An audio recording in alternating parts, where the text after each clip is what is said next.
In 479 BC, the wind that moved across Greece carried the weight of a memory that refused to fade, the memory of what happened at Thermopylae. It had been months since the world watched 300 Spartans stand against the endless waves of the Persian Empire. Their shields held until they shattered, their spears broke against armor, and even then they fought on with their bare hands, refusing to kneel. Leonidas and his men had fallen, but their defiance echoed through every Greek city-state. And that echo was turning into something far more dangerous. Resolve. The death of the 300 was not the end of their story. It was the beginning of a new one. The Persians had pressed forward after Thermopylae, burning Athens, ravaging towns, and leaving Greece scarred. Yet instead of crushing Greek resistance, the destruction forged a unity that had never existed before.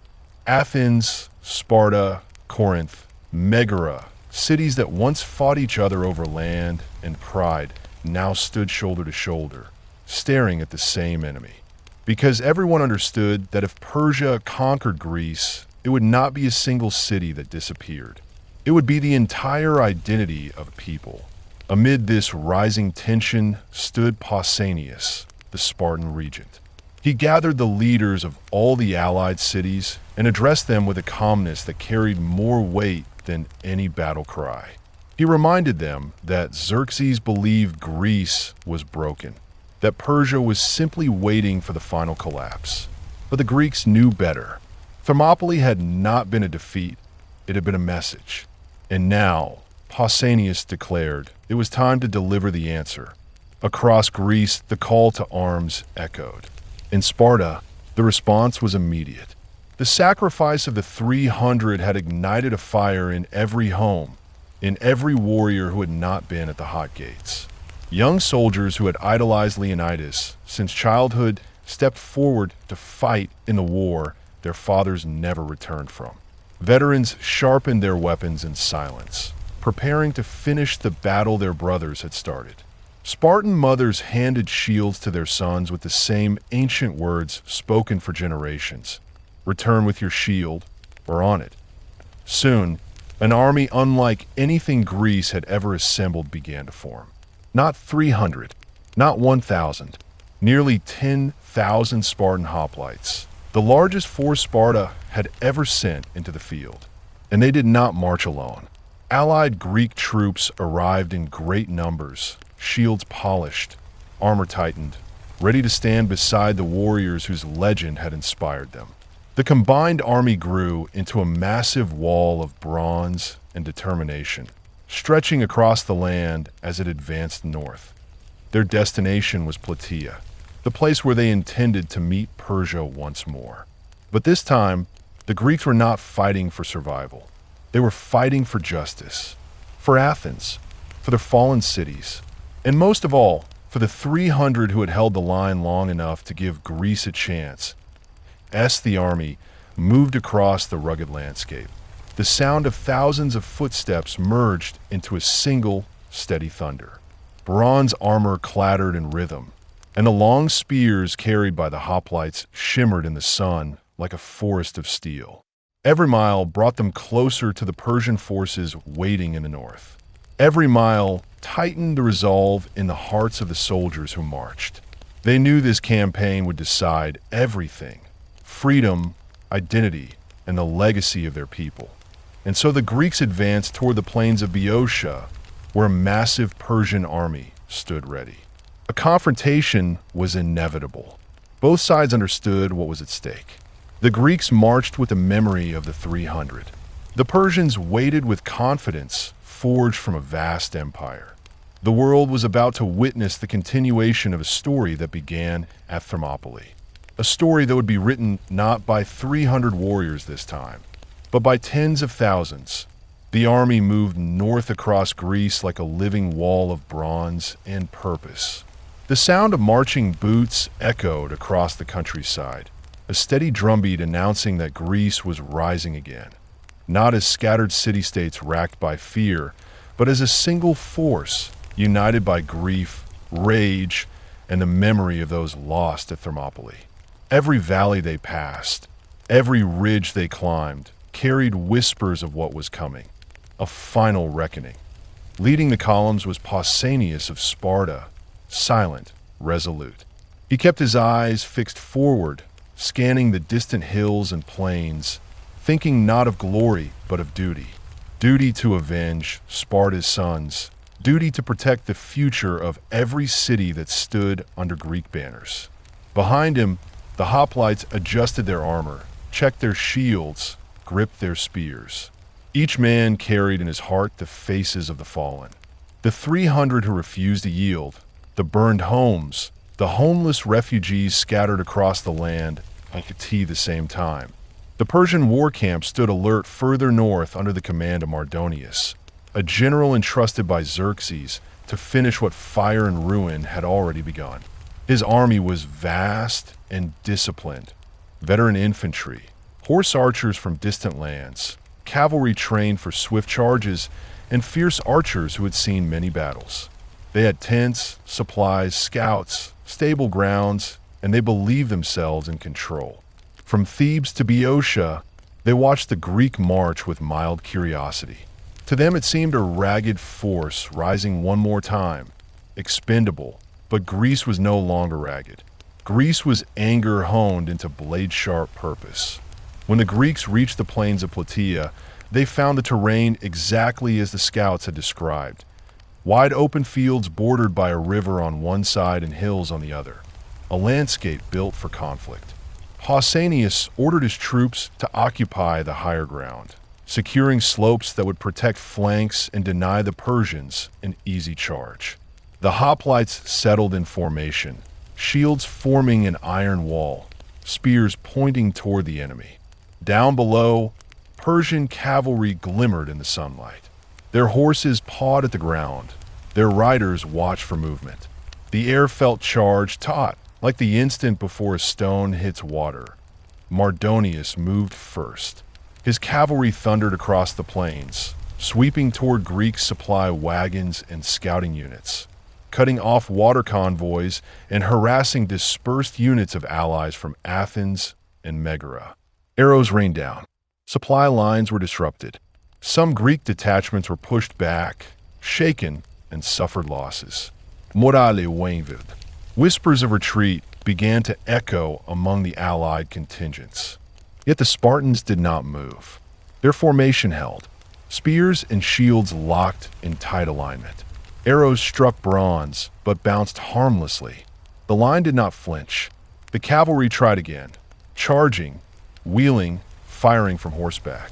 The wedge of horses, the clash of hooves, the roar of riders. All of it met wall after wall of Spartan shields, unyielding and steady. For hours the cavalry assailed them, but the Spartans stood fast. Their silent discipline broke something in the Persian assault. The riders withdrew, frustrated, as dawn broke on the next day. The plains remained divided.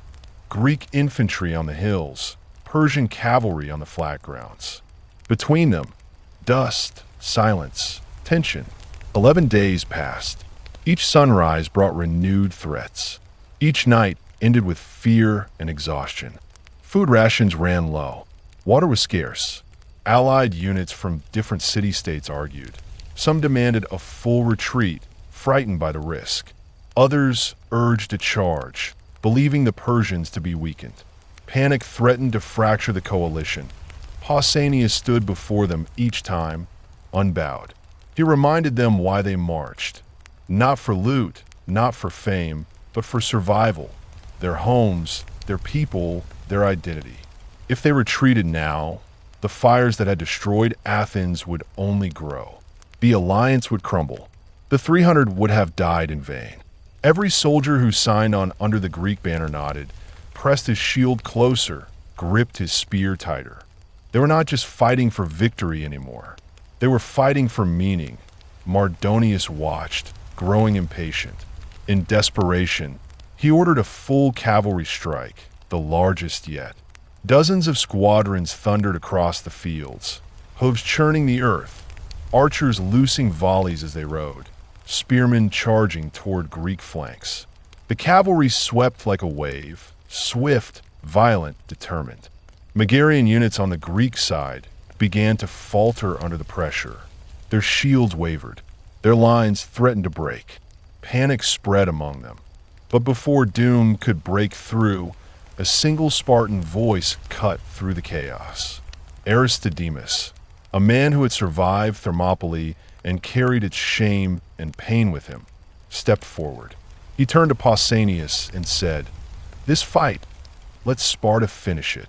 Without waiting for orders, 300 Spartan hoplites and 1,000 allies from Tegea surged downward from the hills. The clash was brutal. Horsemen collided with shields. Spears splintered.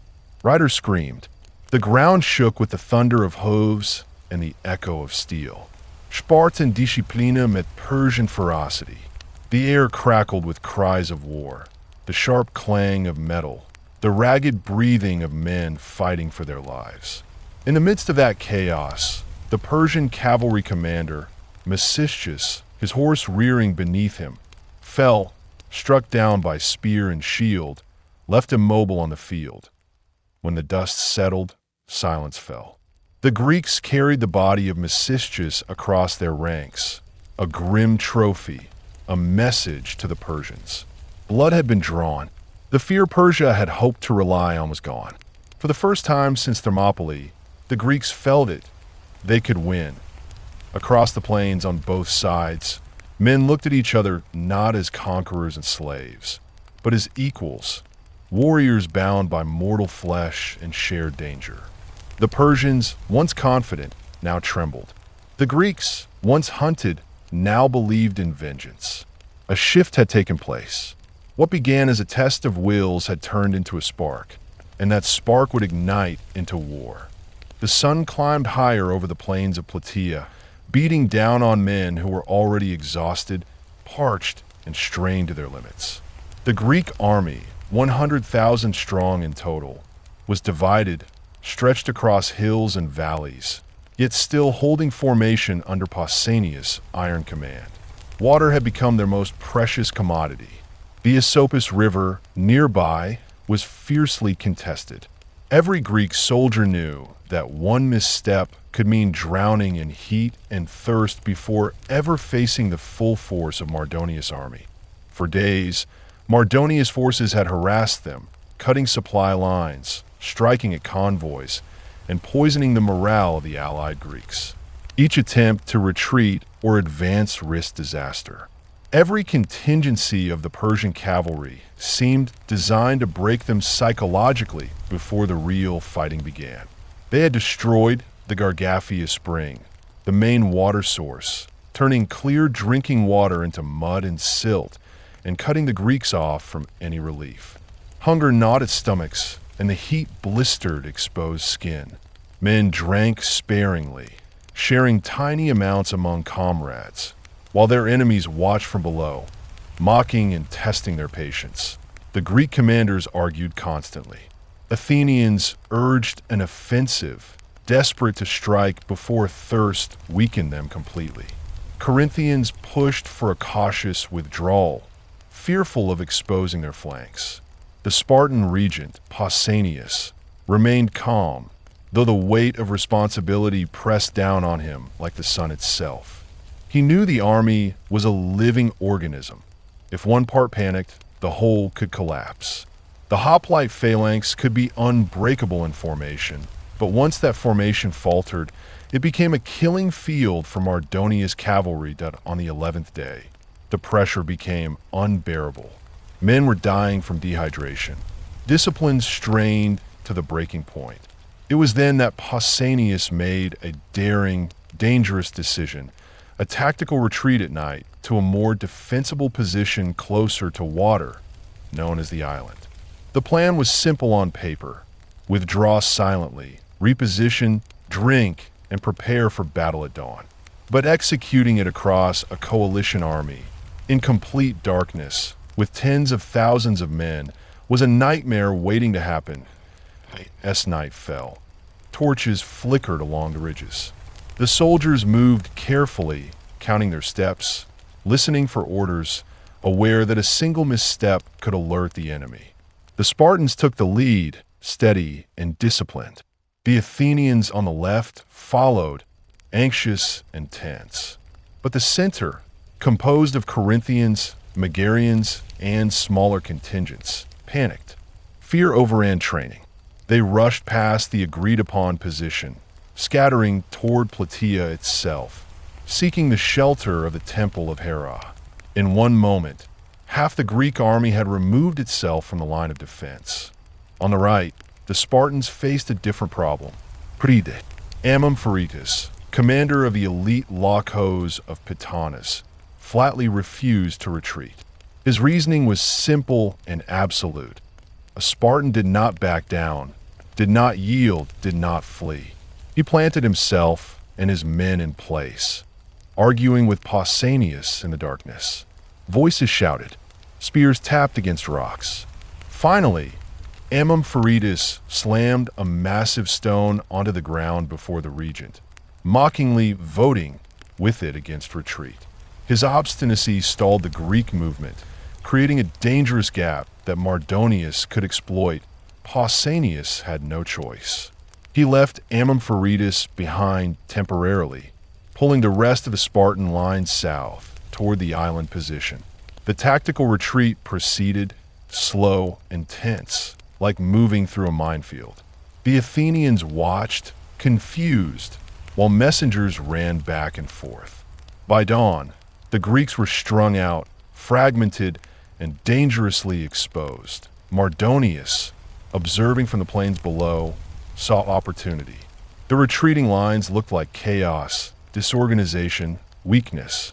He ordered the Persian cavalry to charge, not just to harass, but to annihilate. Thousands of riders thundered across the fields, hooves pounding, archers firing volleys into exposed flanks. Persian infantry and auxiliaries followed, pushing forward as if the Greek army were already crumbling. Panic erupted in segments of the Greek line. Some units broke formation entirely, fleeing toward the hills. The Spartans, however, stayed disciplined. Pausanias raised his spear, signaling to his men. The statues came to life. Even Amampharitus, seeing the genuine danger, finally moved to catch up. Every hoplite knew the consequences of breaking. If the phalanx fractured, death would come in torrents. Step by step, the Spartans held. The first real clash was imminent. Dust rose in clouds across the valley. Arrows darkened the air. Spears shattered. The battlefield vibrated with the sound of thousands of men, thousands of horses, and the screaming of both Greeks and Persians. The moment had arrived when strategic patience collided with raw fury. The Battle of Plataea was no longer a matter of positioning or supply. It was the moment of truth, the first hammer stroke of vengeance for Thermopylae and the burned ruins of Athens. The first light of dawn revealed the battlefield in all its brutal clarity. Dust hung thick over the plains, hiding movement, distorting shapes, making it impossible to distinguish friend from foe at a distance. The Greeks, still crouched behind their shields, felt the weight of arrows thudding against bronze, but Pausanias' discipline held them in place. Every hoplite understood. One false move, and Mardonius' cavalry would tear them apart. Then the signal came. Pausanias had consulted the gods, performed the sacrifices, and finally read the omens. It was time. The phalanx rose as one, a wall of bronze, a tidal wave of disciplined fury. Spears lowered, shields locked, boots pounding the dirt in unison. The restrained rage of days under the scorching sun, the thirst, the fear, all focused into a single unstoppable force. The Spartans surged forward, the sound of clashing shields and war cries echoing across Plataea. The Persians were ready in appearance, but unprepared for the raw kinetic power of the hoplites. Their wicker shields, meant to protect archers, buckled under the weight of the charging Greeks. Men fell beneath the thunder of bronze-clad bodies, and the front line of the immortals was literally lifted off their feet, trampled by the relentless phalanx. The collision was not elegant. It was violent, chaotic, and devastating. In the center, Mardonius himself rode atop his white charger, purple cloak flowing, a beacon for his troops. He cut through the first wave of Spartans with his elite bodyguard, showing the skill and bravery that had made him a terror to the Greeks. Yet even he could not stop the inexorable advance. The Spartans closed in, step by bloody step, forming a living wall of death. Their Xiphos blades tore through the linen and scale armor of Persian soldiers. Bronze met flesh, flesh met bronze, and the plains of Plataea became a grinding, choking slaughterhouse. The Helots, the enslaved attendants of Sparta, surged forward to fill the gaps, hurling javelins and rocks, finishing off any Persian survivors in the melee. Dust, blood, and sweat mixed into a choking haze, obscuring sight and sound. Screams of pain, the clash of metal, and the roar of men fighting for survival echoed across the valley. Every inch gained by the Greeks was soaked in fury and vengeance. Every fallen comrade feeding their determination to crush the Persian army. Step by step, the Spartans closed the circle around Mardonius. His elite guards fell one by one, forming a ramp of bodies that the phalanx climbed to reach the general himself. The Persian army fought desperately, grabbing spears, throwing daggers, and screaming in unison, but their armor and training could not withstand the disciplined, methodical slaughter of the Greeks. Finally, Aramnestos, a Spartan of legendary skill, lunged at Mardonius. Whether by spear or rock, the blow struck true. Mardonius fell from his horse, hitting the ground in a cloud of dust and blood. In that instant, the Persian army's morale shattered. The Immortals, the famed elite who had struck terror into the Greeks, began to break and flee. Their formations collapsed as Artabazus, commanding 40,000 reserve troops, chose survival over honor, retreating from the battlefield entirely. With their general dead and their reserves gone, the remaining Persians funneled into the wooden stockade they had built, attempting to use it as a last defense. The Spartans, relentless and unyielding, pressed forward. But the stockade presented a new challenge. The Persians rained arrows down from the walls, slowing the Greek advance. Then the Athenians arrived. Known for their ingenuity, they breached the wooden defenses, tearing through the walls to open the gates for the Spartans to pour in. What followed inside the camp was no battle. It was an extermination. Tens of thousands of Persians, trapped with no escape, were slaughtered systematically. The Greeks took no prisoners. The frustration of Athens burned. The desire for vengeance over Thermopylae and the ruined city of their homes poured into every swing of a blade. By the end of the day, of the 260,000 Persian soldiers who remained with Mardonius, only a few thousand survived. The plains of Plataea became a graveyard, a testament to Greek resolve and brutality. In the aftermath, the Greeks discovered the wealth of the Persian camp: gold, silver, silks, and treasures beyond imagination. Pausanias, in a move mixing triumph and irony, ordered the Persian chefs to prepare a feast as they would for Mardonius, while his own Spartan cooks made the infamous black broth. The contrast between Spartan simplicity and Persian opulence was a sharp reminder of the enemy they had defeated. Yet, even amidst victory, shadows loomed. Pausanias' fascination with the Persian luxury planted the seeds of his own moral downfall, foreshadowing the tragedies that would follow even after Greece had won the day. While the Spartans and Athenians stood over the carnage of Plataea, the echo of war did not stop on the plains of Boeotia. Across the Aegean Sea, the Greek fleet had coordinated its own strike against the remnants of the Persian forces at Mycale on the coast of Asia Minor. It was a brilliant demonstration of timing and strategy. While the Spartan-led army destroyed Mardonius' field army, the naval forces attacked the Persian supply lines and garrisoned simultaneously. The Greek ships surged into the harbor, and the soldiers landed with the same ferocity they had shown at Plataea. The Persian garrisons, demoralized by the defeat in Greece proper and unprepared for an amphibious assault, fell quickly. Ships were set aflame, arsenals were looted, and fortifications that had seemed impregnable were reduced to rubble. The Greek soldiers moved with precision, taking the Persians by surprise, cutting down defenders and destroying their fleet. The result was a double victory. The Persian army was shattered at Plataea, and their navy crippled at Mycale. The threat that had loomed over Greece for years, an empire that seemed unstoppable, was finally broken. Back on the mainland, the significance of Plataea sank into the Greek consciousness. The victory was not just military. It was psychological, a reclaiming of honor and security after years of terror. For the first time, the Greek city-states could see a future in which they were not mere prey, but the masters of their own destiny. The plains of Plataea became a symbol. 10,000 men had stood against a force that outnumbered them, endured hunger, sun, and relentless attacks, and emerged victorious. Yet, as the Greeks celebrated, the seeds of future conflict were quietly sown. Sparta and Athens had fought together out of necessity, but their cultures, ambitions, and priorities were profoundly different.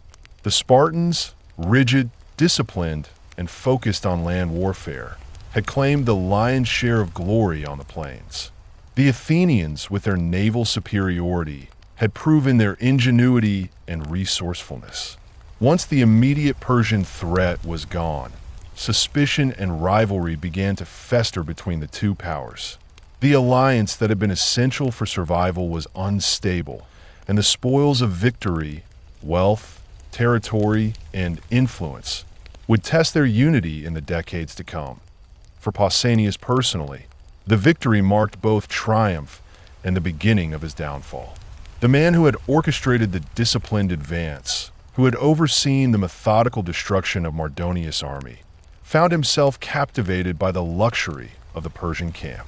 Reports soon surfaced that he had adopted Persian dress, feasted on Persian delicacies, and even maintained a personal guard of foreigners. His behavior alarmed the Spartan ephors, who feared not an external enemy, but the corruption of one of their greatest generals. Whispers turned into evidence when Pausanias allegedly began plotting with the Helots, promising freedom in exchange for assistance against his fellow Spartans. To the Spartans, this was an unforgivable betrayal. Their society depended on strict hierarchy, loyalty, and the absolute control of their enslaved population.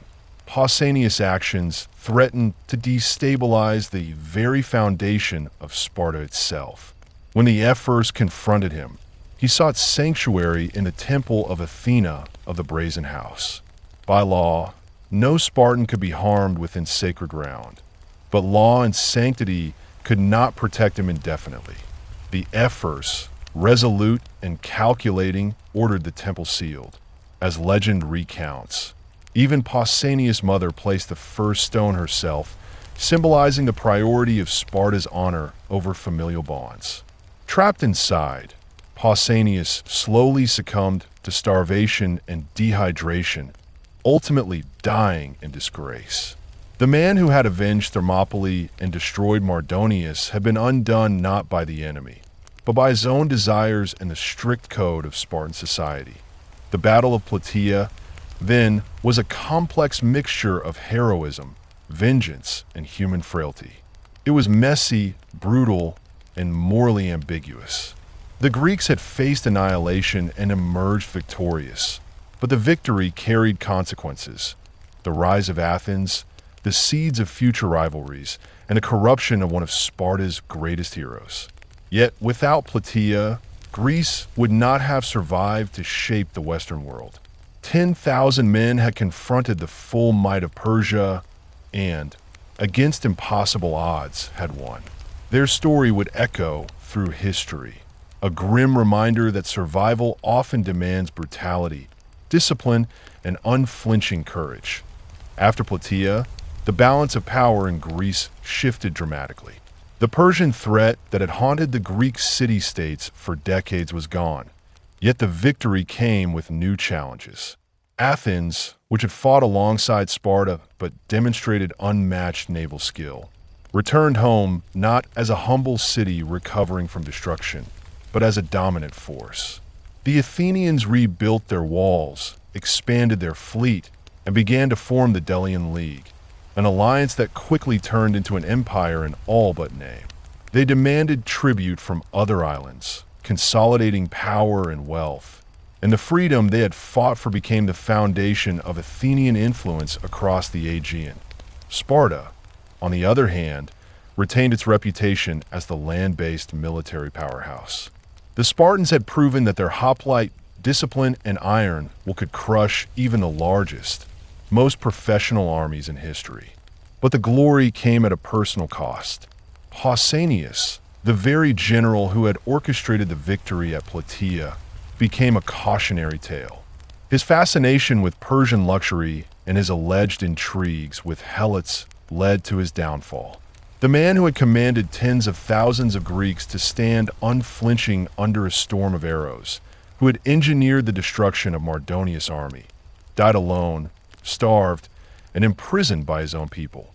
His story serves as a stark reminder that victory can corrupt, that even heroes are vulnerable to ambition and desire.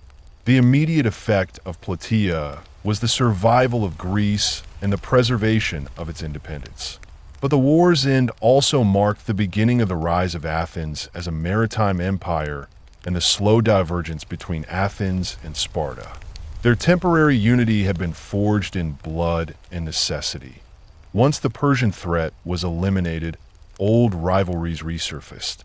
The seeds of the Peloponnesian War, which would erupt decades later, were already planted. Sparta remained wary of Athenian ambition, while Athens grew confident in its naval superiority and economic power. Culturally, Plataea became a symbol of what a free people could achieve when united against overwhelming odds. The 10,000 Greeks who had stood against Mardonius, 300,000 were celebrated for their courage, their discipline, and their refusal to be intimidated. The battle demonstrated that strategic planning, unity, and determination could overcome sheer numbers, and it became a defining moment in the narrative of Greek resilience. In the aftermath, Greece also faced the grim reality of war's brutality. The Persians had been slaughtered with unflinching ferocity. Tens of thousands had died, and the plains of Plataea remained a scarred landscape, a reminder of the human cost of freedom. The Greek soldiers, while victorious, had been forced to embrace violence and vengeance in a way that tested both their discipline and their morality. Thermopylae had been about noble sacrifice, but Plataea was about survival, retribution, and the harsh necessities of war. Ultimately, the Battle of Plataea and the simultaneous victory at Mycale ended the Persian invasions permanently. Greece was saved, the Persian Empire's ambitions in Europe were halted, and a new chapter began in Greek history, one defined by the rise of Athens, the continued strength of Sparta, and the enduring lesson that freedom is won through courage, unity, and at times, unflinching brutality. The story of Plataea remains a cornerstone of history. The 10,000 who avenged Thermopylae were not merely heroes. They were instruments of survival, vengeance, and the shaping of a civilization. Their legacy reminds us that history is messy, victories are rarely clean, and the cost of freedom is paid in blood, strategy, and the iron will to endure. This concludes the retelling of the Battle of Plataea and its immediate consequences. The story captures both the savagery of the battlefield and the enduring impact of Greek victory on the course of Western civilization. Even after the Persian threat was extinguished, the aftermath of Plataea rippled through Greece in ways few could have predicted. The victory had secured freedom, yes, but it also revealed the fragility of alliances built on necessity rather than trust.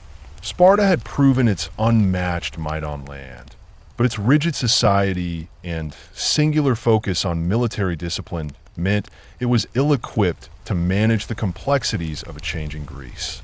Athens, emboldened by its naval dominance and newfound wealth, began asserting influence over the Aegean, turning allies into subjects and loyalty into tribute. The cooperative unity that had crushed Persia now started to fracture under the weight of ambition. Pausanias, once the embodiment of Spartan discipline and valor, became a symbol of the perils of personal ambition and indulgence.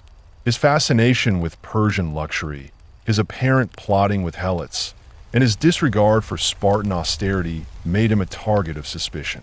Sparta, which had celebrated his battlefield genius, could not tolerate his deviation from tradition.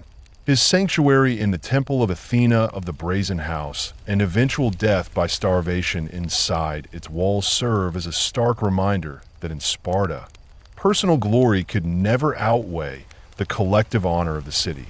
Meanwhile, Athens capitalized on the Persian collapse to transform itself from a city recovering from destruction into a dominant maritime power. The Delian League, ostensibly formed as a mutual defense alliance against future Persian threats, became a mechanism for Athenian control. Tribute flowed from islands and city-states across the Aegean, funding the expansion of their fleet, monumental architecture, and the cultural flowering that would define the golden age of Athens.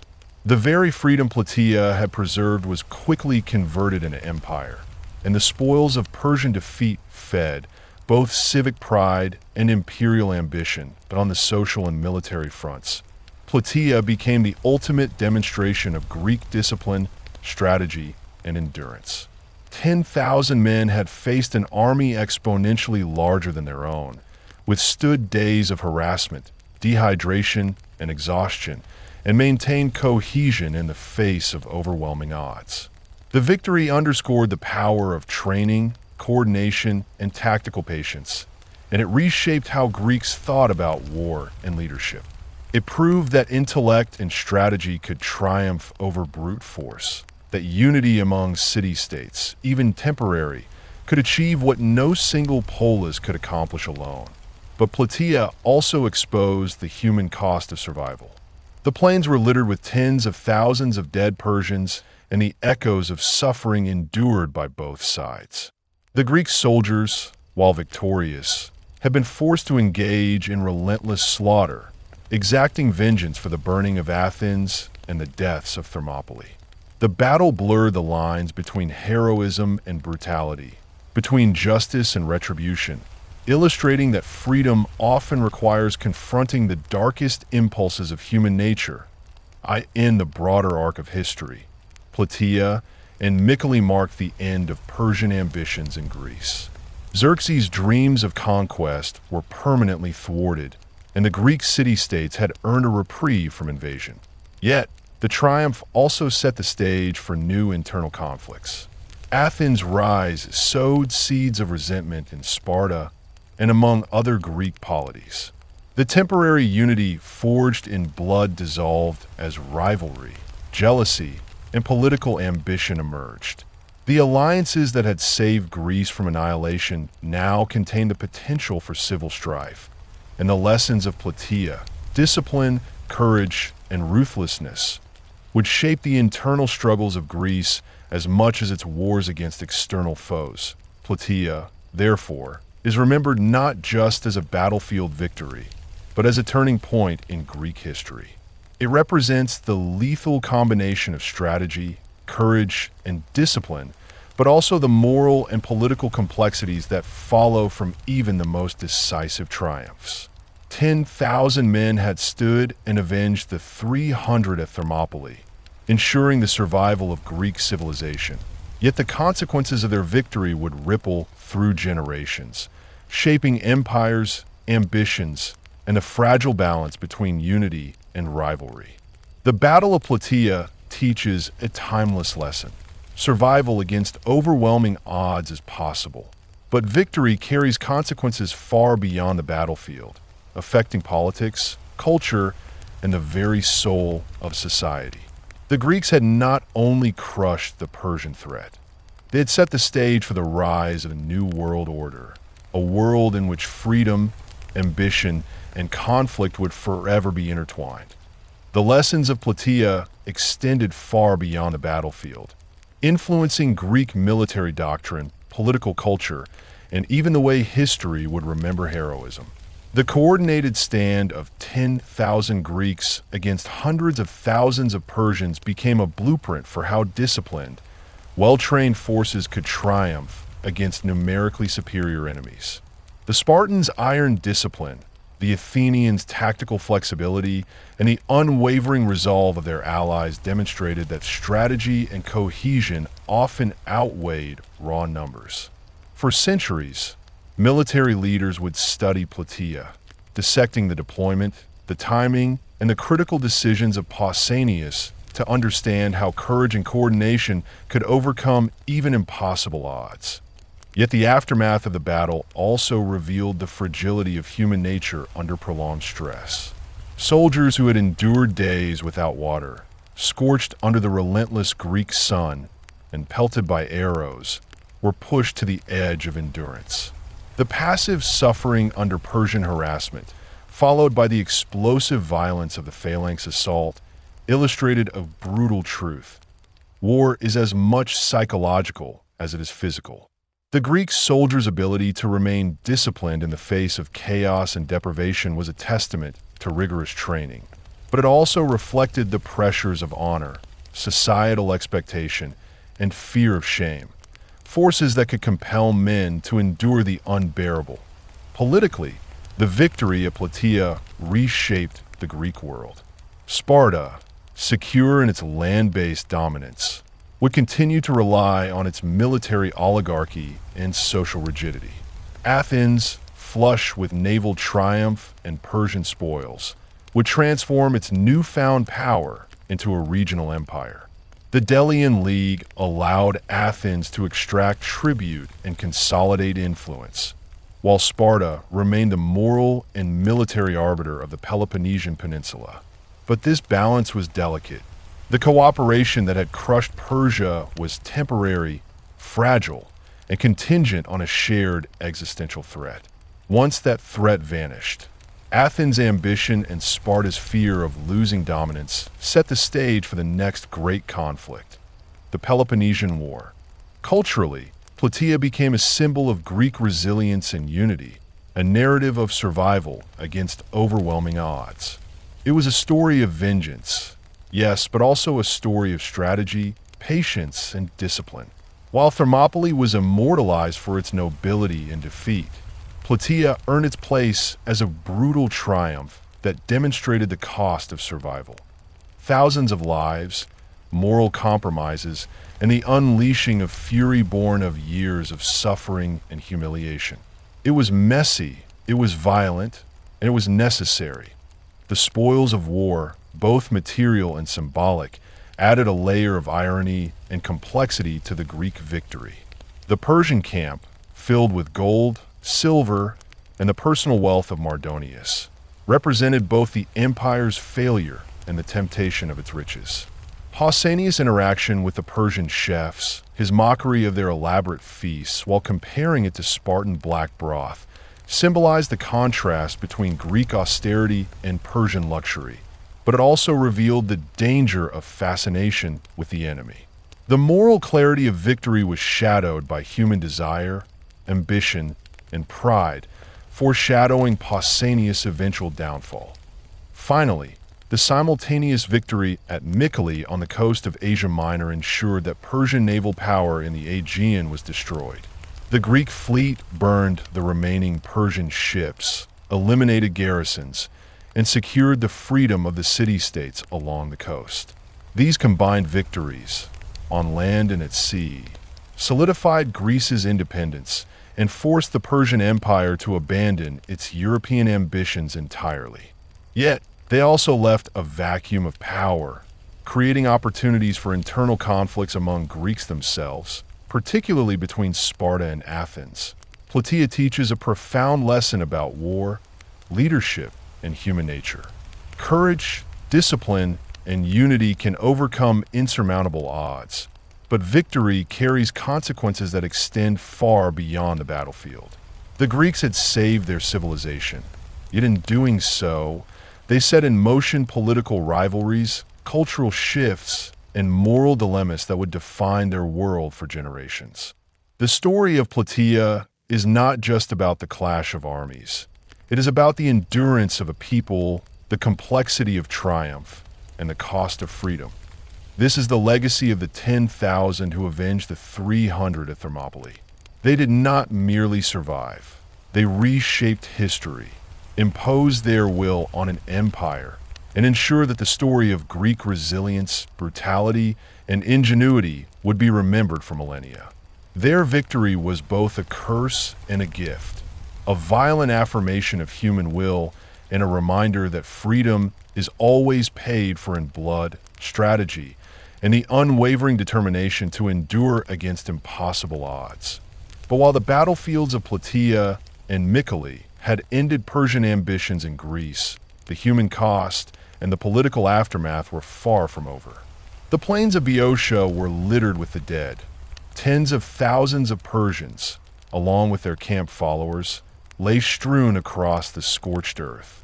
For the Greek soldiers, victory was not a moment of celebration, but a scene of horror. The screams of the dying, the smell of blood mixed with dust, and the unimaginable scale of slaughter created a psychological scar on all who survived. For many, this was not triumph. It was survival tempered with the bitter awareness of the violence they had unleashed. Among the victors, Spartan discipline remained the cornerstone of their society, but the individual human experiences could not be ignored. Helots and allied troops who had fought alongside the Spartans witnessed horrors that would stay with them for life. Men who had endured arrow storms, dehydration, and psychological torment finally released their pent-up rage on the trapped Persian forces. The slaughter was systematic, and the Greeks showed no mercy. Every tactical advantage gained over days of careful planning and patient discipline was now being executed in brutal efficiency. The battlefield had become an industrial engine of death, a place where training, patience, and vengeance converged. Meanwhile, Pausanias' interaction with the spoils of Mardonia's camp revealed the delicate tension between victory and human desire. The gold, silver, and Persian luxury goods were not merely objects. They were symbols of what the defeated empire had sought to impose on Greece. Pausanias, while mocking the Persian feasts, was also being seduced by the allure of wealth and power. His brief indulgence was a small human crack in the iron discipline of the Spartan general, a foreshadowing of the corruption that would later define his downfall. It highlighted a key truth about war. The spoils of victory are not just material. They test the morality, restraint, and priorities of those who claim them. Athens, for its part, was quick to convert the victory into political and economic advantage. The Delian League allowed the Athenians to extract tribute from previously independent city-states, creating the foundations of an empire built on the remnants of Persia's failed conquest. The money and influence gained from Plataea and Mycale fueled Athens' cultural, architectural, and naval expansion, turning the city into the powerhouse of the Greek world. The lessons of Plataea were not limited to military strategy. They extended into politics, economics, and the exercise of power. The Greeks had one freedom, but they now had to manage it, balance ambition against alliances, and navigate the delicate interplay between coercion and consent. The psychological impact of Plataea on both sides cannot be overstated. For the Persians, the loss was catastrophic and demoralizing. The death of Mardonius shattered morale, leading to desertion, retreat, and the collapse of remaining forces. Xerxes' dreams of European conquest were permanently extinguished, and the empire had to reassess its limits. For the Greeks, the victory was a mixture of relief, triumph, and exhaustion. The battle proved that coordinated action, discipline, and strategic patience could overcome even the most overwhelming odds, but also showed the human cost of such victories. Plataea was not simply a military engagement. It was a turning point that reshaped the Greek world. It proved that freedom could be defended, that overwhelming force could be resisted, and that alliances, even temporary and fragile, could determine the fate of nations. It also highlighted the moral and social complexities of war. The Greeks had triumphed, but they had done so through calculated brutality, demanding immense physical, psychological, and ethical costs. The story of Plataea endures because it is both inspiring and sobering. It is a narrative of courage and discipline, but also of human fragility and ambition. It is a lesson in strategy, patience, and the terrifying realities of warfare. The 10,000 who avenged the 300 at Thermopylae did more than secure victory. They defined what it meant to fight for survival against impossible odds. They ensured the continuation of Greek civilization, but in doing so, they confronted the full spectrum of human capability, from heroism to brutality, from honor to desire, from discipline to obsession. Plataea remains a testament to the complexity of history. It reminds us that victory is never simple, that survival comes at a price, and that the legacies of war extend far beyond the battlefield. The 10,000 Spartans and their allies shaped the future of Greece, but they also left behind a cautionary tale. Triumph carries consequences, and even the most righteous victory contains shadows of moral compromise, human error, and the seeds of future conflict. As the dust settled over the plains of Plataea, the true scope of the Greek victory became clear. Tens of thousands of Persian soldiers had been killed, their bodies marking the land with the grotesque geometry of a battlefield conquered. Yet, victory brought no immediate peace. The Greek coalition, despite having achieved the impossible, was a patchwork of city-states with competing interests, rivalries, and fragile alliances. Athens had gained wealth and influence, Sparta had secured its military reputation, and the smaller city-states had survived. But the cohesion that had defeated Persia was temporary. The war against a common enemy was over, and now the Greeks faced the challenge of managing their own ambitions. The psychological toll on the soldiers was immense. Many had endured days of starvation, dehydration, and relentless arrow storms before even engaging in direct combat. For the Spartan helots and the allied troops, the passive suffering followed by the explosive carnage of the phalanx was a brutal awakening. The battlefield had become a crucible, forging not only military success, but also a deep, shared trauma. Survivors would carry the horrors of Plataea with them for the rest of their lives, and the stories they told would shape the memory of the war for generations. Pausanias himself, the commander who had orchestrated the Greek victory, faced a different kind of battlefield after the battle. The lure of the Persian wealth and luxury, which he had mocked in the immediate aftermath, gradually consumed his attention and ambition. What began as a demonstration of Spartan austerity turned into a personal fascination with the spoils of war. His behavior became increasingly erratic. He adopted Persian-style clothing, dined on lavish feasts, and surrounded himself with foreign bodyguards, creating a visible rift between himself and the society he had defended.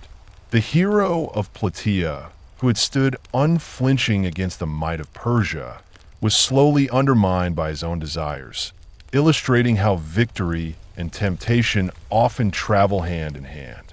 Meanwhile, Athens, flush with the spoils of Plataea and the naval triumph at Mycale, capitalized on the moment to expand its influence across the Aegean.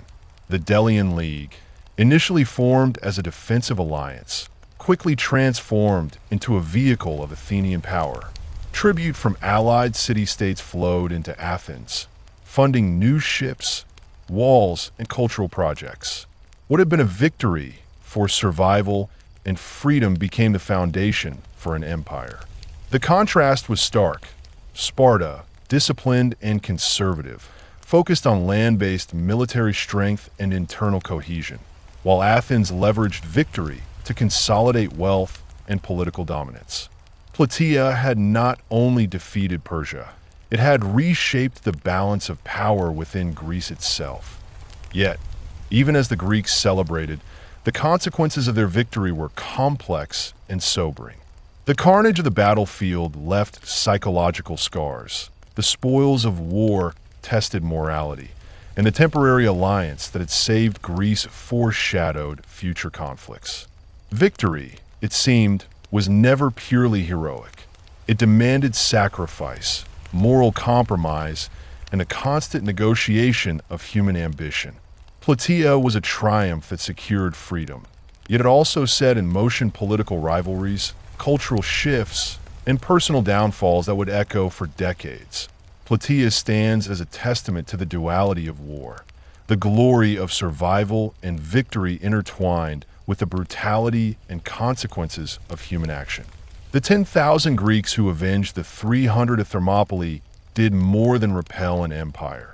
They imposed order on chaos, delivered justice to a terrifying foe, and forged a legacy of discipline, courage, and strategic brilliance. Yet their story is also a reminder that in war, the line between heroism and hubris is thin, and the price of freedom is measured not only in bloodshed, but in the moral and psychological weight carried by those who survive. The plains of Plataea, once a stage of unimaginable violence, became a symbol of resilience and the harsh reality of victory. The Greek world had been preserved, yet the battle had also revealed the fragility of alliances, the dangers of ambition, and the complexity of human nature under extreme stress. The story of Plataea is not a simple tale of triumph. It is a deep, layered account of courage, strategy, survival, and the lasting consequences of actions taken in the crucible of war. It is the story of 10,000 Spartans and their allies who did the unthinkable, faced the apocalypse, and lived to reshape the course of history. With the Persian army shattered and Mardonius dead, the Greeks were left standing amidst the ruins of a once mighty force. Yet victory did not bring immediate clarity or peace. The battlefield itself was a stark reminder of the cost. Tens of thousands of bodies, broken armor, shattered weapons, and the lingering stench of death. The scale of destruction was overwhelming, even for hardened soldiers. The Greeks had won, but the psychological toll was immense. Men who had survived arrow storms, starvation, and relentless fighting now had to contend with the weight of what they had done, the sheer magnitude of the lives extinguished before them. In the aftermath, the coordination that had once united the Greek coalition began to unravel. Athens and Sparta, once allies against a common enemy, now eyed each other warily. The Delian League gave Athens unprecedented influence, turning the city-state into a naval powerhouse capable of projecting authority across the Aegean. Sparta, proud and conservative, remained a land-based military juggernaut, but its influence was now tested by the rising ambitions of its former allies. Plataea had defeated Persia, but it had also reshaped the balance of power within Greece. Political maneuvering, suspicion, and competition were the new battles the Greeks had to face. Pausanias, the Spartan regent, returned home with the glory of victory, yet he was already beginning to change. The luxury and spoils he had mocked in Mardonius' camp now seduced him. Reports began to emerge of him adopting Persian-style garments, dining on extravagant feasts, and surrounding himself with foreign guards. The hero who had led disciplined troops to the fire battle was now flirting with power and indulgence, revealing how the spoils of war could quietly erode even the strongest character. Sparta had won the battle, preserved its honor, and defended Greece, but the hero of Plataea was slowly undermining the values he had fought to protect. Meanwhile, the Athenian fleet, still riding the momentum of Plataea and the simultaneous victory at Mycale, consolidated its control over the Aegean. Cities that had once been independent were now paying tribute, funding Athens' growing empire. The strategic and economic consequences of Plataea extended far beyond the battlefield. What had begun as a fight for survival against a brutal invader now became a tool for wealth, influence, and imperial ambition. Freedom had been defended, but the mechanisms of power and exploitation had already begun to take root. Plataea also revealed the harsh realities of Greek warfare. Discipline, patience, and coordination could overcome superior numbers, but the human cost was staggering. Soldiers endured physical and psychological torture before, during, and after the battle. Even the helots, who had fought in support of their masters, witnessed horrors that would leave lasting scars. Victory demanded not only courage and skill, but also endurance, moral fortitude, and a willingness to engage in calculated brutality. The story of Plataea endures because it captures both the triumph and the tragedy of war. 10,000 Greeks had avenged the 300 of Thermopylae, facing an empire's elite forces and overcoming seemingly insurmountable odds. They preserved Greek civilization, but they also demonstrated the complexity of human nature. Valor mixed with vengeance, discipline with cruelty, and ambition with moral compromise. Victory was not clean or simple. It was bloody, exhausting, and morally ambiguous, yet it was necessary. Plataea's legacy is a lesson in strategy, endurance, and the weight of human action. It shows that freedom can be defended, that alliances can be forged in desperation, and that survival often demands acts of brutal clarity. The battle also reminds us that the cost of triumph extends far beyond the battlefield, into politics, society, and the lives of those who live through the horror. The 10,000 who faced Persia at Plataea did more than win a battle. They reshaped the Greek world, setting the stage for the rise of city-states, empires, and the enduring struggle between power and principle. Even after the battlefield fell silent, the echoes of Plataea resonated across Greece. The scale of the victory was staggering, but it came with consequences that the Greeks were only beginning to understand. The survivors had proven that a disciplined, coordinated army of hoplites could defeat the mightiest force the known world had ever seen. Yet the unity that made this possible was fragile. Athens, empowered by its naval successes and the spoils of Plataea, began to assert dominance over the Aegean. Sparta, proud of its land-based supremacy, remained cautious but increasingly wary of Athenian ambition.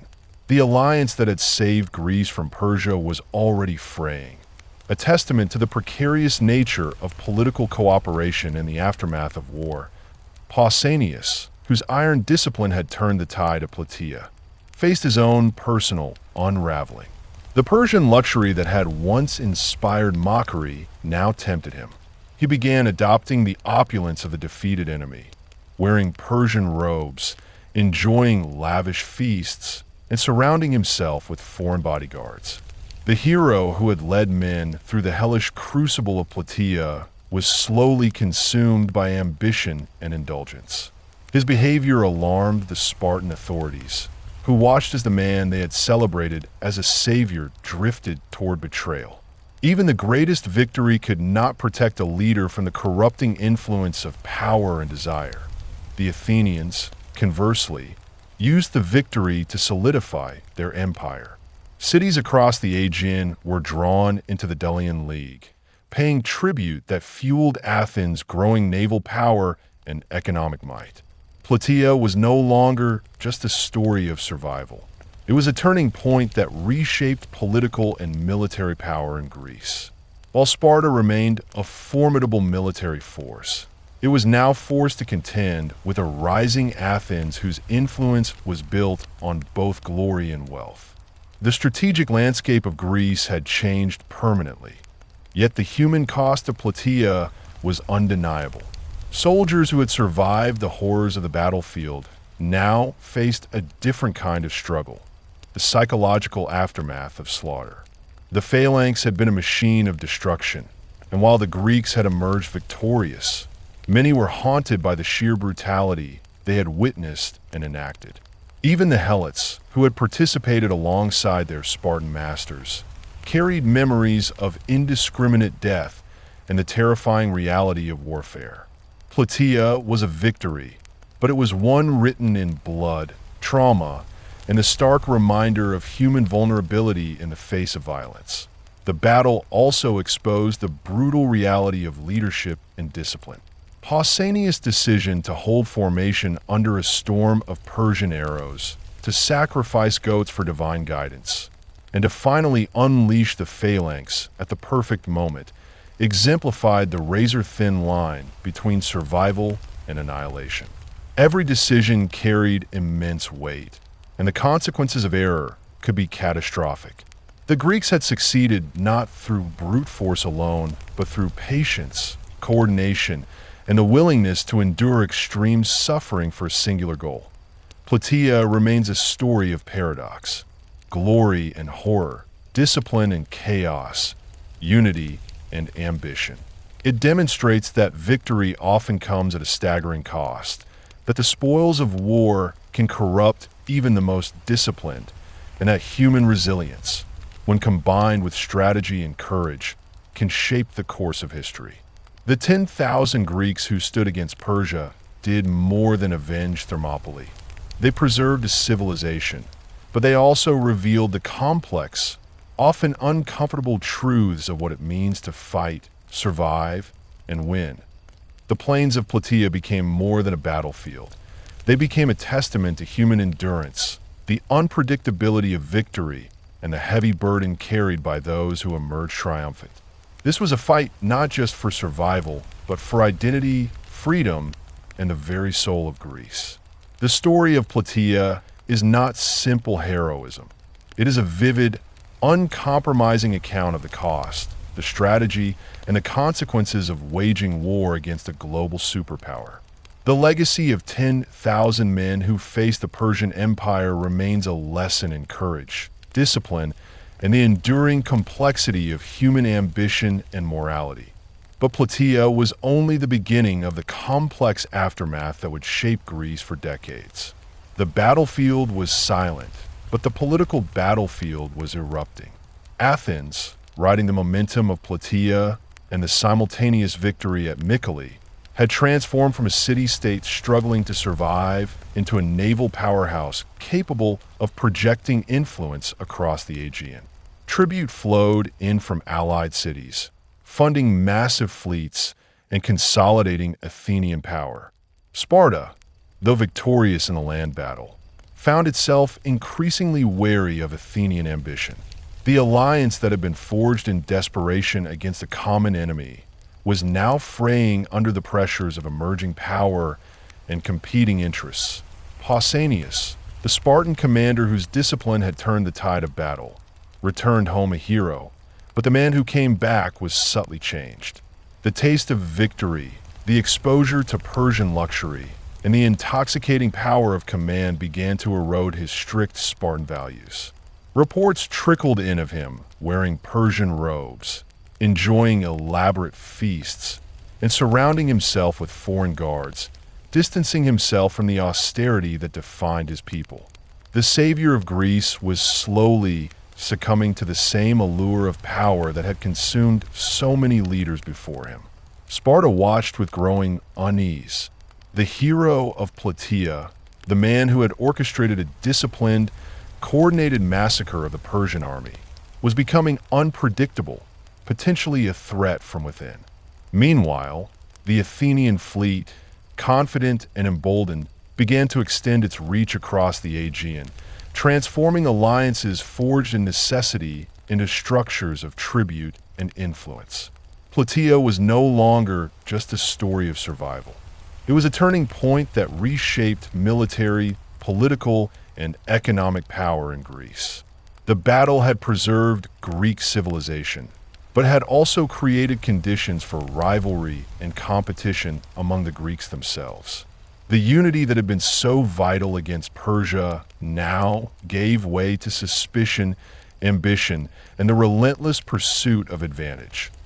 Even as the spoils were divided and new power structures emerged, the psychological and human cost of Plataea could not be ignored. Soldiers who had endured relentless arrow storms, starvation, and close-quarter slaughter now faced the lingering trauma of what they had seen and done. The phalanx had been a machine of destruction, and the disciplined soldiers had executed their roles with mechanical precision, but the weight of the carnage left deep, enduring scars. Helots, who had been pressed into service alongside the Spartans, carried memories of indiscriminate death and the stark terror of war. Victory had been achieved, but the cost was etched into the minds and bodies of those who survived. The strategic lessons of Plataea became clear in the months and years that followed. Pausanias' patience, his insistence on discipline, and his timing had been critical. His decisions, holding formation under withering fire, interpreting omens, and waiting for the perfect moment to strike, highlighted how leadership and coordination could outweigh numerical advantage. The Greeks had succeeded not simply because of courage or weapons, but because of discipline, strategic patience, and the willingness to endure unimaginable hardship to achieve a single goal. Plataea, then, was not just a battle. It was a crucible of strategy, endurance, and human psychology. It demonstrated that victory comes at immense cost, that even heroes are vulnerable to temptation and corruption, and that freedom can only be defended with relentless effort and iron discipline.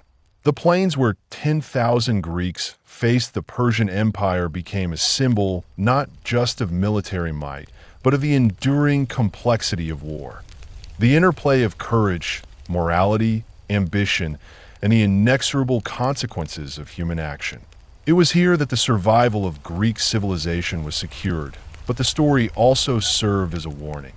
The greatest victories are never without their shadows, and the line between hero and cautionary tale is perilously thin. Even after the dust of Plataea settled, the war's aftermath was far from simple. The battlefield had been won, but the consequences rippled through every corner of Greek society.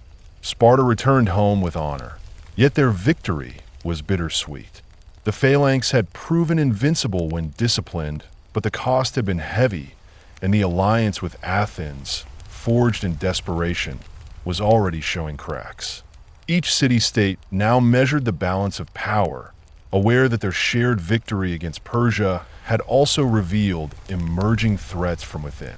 Athens, energized by its naval triumphs and the enormous Persian spoils captured at Plataea, began asserting influence across the Aegean. Tribute flowed from allied states, funding fleets and fortifying the city, turning Athens into an empire in all but name. Sparta, dominant on land but cautious at sea, viewed this expansion with growing suspicion, recognizing that the very forces that had saved Greece could now threaten their own supremacy. Pausanias, the hero of Plataea, returned to Sparta as a figure both revered and feared. His discipline and leadership had carried the day, yet the exposure to Persian luxury had left a subtle but profound mark. Reports surfaced of him adopting Persian clothing, enjoying elaborate feasts, and surrounding himself with foreign bodyguards, a stark contrast to the austere Spartan way of life. The very man who had disciplined 10,000 soldiers under relentless fire was now being pulled by the seduction of power and wealth. His fellow Spartans watched anxiously, aware that a hero capable of defeating the Persian army could just as easily become a liability if ambition overrode duty. Meanwhile, the Athenians transformed their newfound power into political and economic dominance. The Delian League was born from the alliance network established during the Persian Wars, and cities across the Aegean were now tied to Athens through tribute and military obligation. Plataea, far from being merely a story of battlefield courage, had become a pivot point that shifted the balance of power in Greece. The unity that had been essential to defeat Persia was giving way to rivalry, suspicion, and the ambition of rising powers. The Greeks had preserved their civilization, but in doing so, had sown the seeds of their own internal struggles. The psychological toll on soldiers and helots alike cannot be overstated. Thousands had witnessed the horrors of war firsthand. Men trapped in arrow storms, soldiers pressed into phalanx formations while dying around them, helots forced to fight and survive alongside masters. The victory at Plataea was achieved through discipline and strategy, but the memory of the slaughter left scars. Heroism and survival were intertwined with trauma and grief, a harsh reminder that even victory exacts its price in blood, fear, and enduring hardship. Plataea was also a masterclass in strategy and leadership. Pausanias decisions, holding formation under fire, interpreting omens, and waiting for the precise moment to strike, highlighted the razor-thin line between triumph and disaster. The Greeks succeeded not merely through courage or numbers, but through patience, coordination, and a willingness to endure extreme suffering for a singular objective. The battle demonstrated that discipline, timing, and the unity of purpose could overcome even the most powerful empire of the time. In the end, Plataea became more than a battlefield. It became a symbol. It was a testament to the resilience, strategy, and endurance of the Greeks, showing that a determined, disciplined, and united people could face overwhelming odds and survive. But it was also a lesson in human complexity. Heroes could be tempted, alliances could fracture, and even the greatest victories carried consequences that would shape the political, military, and moral landscape of Greece for generations. The plains of Plataea were soaked in blood, but they preserved the freedom of a civilization, even as they foreshadowed the struggles that victory would inevitably bring.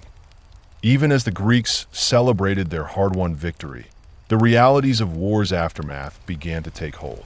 The battlefield was littered with the bodies of Persians, the remnants of an army that had once threatened all of Greece. Thousands lay dead, and thousands more had fled under the chaos, leaving behind a city-state-sized army that had been annihilated in a single, brutal engagement. The scale of destruction was staggering, and it was a vivid demonstration of how carefully disciplined, heavily armed hoplites could crush even a numerically superior force. The lessons of Plataea would be studied for centuries. How discipline, timing, and cohesion could triumph over mobility, numbers, and even the apparent brilliance of enemy generals. Yet, victory did not immediately translate into stability. Athens, flush with spoils and newfound power, began to consolidate control over the Aegean. Tribute from allied cities funded fleets and fortifications, and the seeds of the Athenian Empire were sown.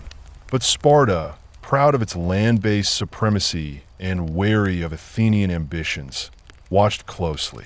The alliance that had secured Greece's freedom against Persia now faced its first true test. Could unity hold when the common enemy was gone? Mutual distrust grew quietly at first, then more openly as city-states began positioning themselves for influence and security. The very cooperation that had saved Greece was already showing the potential for internal conflict. Pausanias, though revered as a hero, became a figure of tension. His exposure to Persian opulence and the intoxicating allure of power began to contrast sharply with the austere Spartan lifestyle. Reports of him adopting Persian dress, enjoying elaborate feasts, and maintaining foreign bodyguards spread through Sparta, raising eyebrows and fears alike. The man who had orchestrated the destruction of a Persian army now faced scrutiny from his own people. His authority, once unquestioned on the battlefield, became complicated by suspicion. Sparta had won a decisive victory, but they were also confronting the unsettling truth that power could corrupt even their most disciplined sons. For the common soldiers, the victory was both exhilarating and haunting. Those who had survived the arrow storms, the dehydration, and the close-quarter slaughter now faced the grim task of returning home, carrying memories of unimaginable carnage. Helots, and light-armed troops, who had been pressed into service alongside the Spartans, had witnessed horrors that few would ever speak of. Survival was a double-edged sword. They were alive, but they had endured scenes of death and violence that would linger long after the battle ended. Plataea had demonstrated Greek military superiority, but it had also exposed the human cost of war in a way that would shape society and culture for decades. Strategically, Plataea underscored the importance of patience, timing, and unity. Pausanias' leadership, waiting for omens, maintaining formation under relentless fire, and striking at the precise moment, showed that even the best-trained soldiers could be rendered ineffective without coordinated command. The Greeks had prevailed because they adhered to discipline and waited for the right opportunity. Every arrow, every footstep, every shield locked in formation contributed to a methodical destruction of Mardonia's forces. The battle was not won by luck or bravado, but by a combination of strategy, endurance, and unwavering cohesion under extreme pressure. The battle's aftermath also revealed the paradox of victory.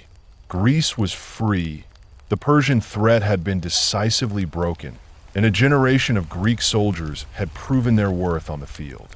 But the very traits that secured victory, discipline, ambition, and the hunger for power, now set the stage for future tensions. Athens' rise, Sparta's pride, and the personal ambitions of commanders like Pausanias hinted at conflicts yet to come. The hero of Plataea had preserved civilization, but his story also foreshadowed the fragility of alliances, the allure of wealth and power, and the inevitable human flaws that would continue to shape Greek history. Plataea was, in every sense, a turning point. It marked the end of Persian domination in Greece, demonstrated the effectiveness of coordinated hoplite warfare, and showcased the ability of a united but diverse coalition to overcome overwhelming odds. But it also carried a cautionary tale.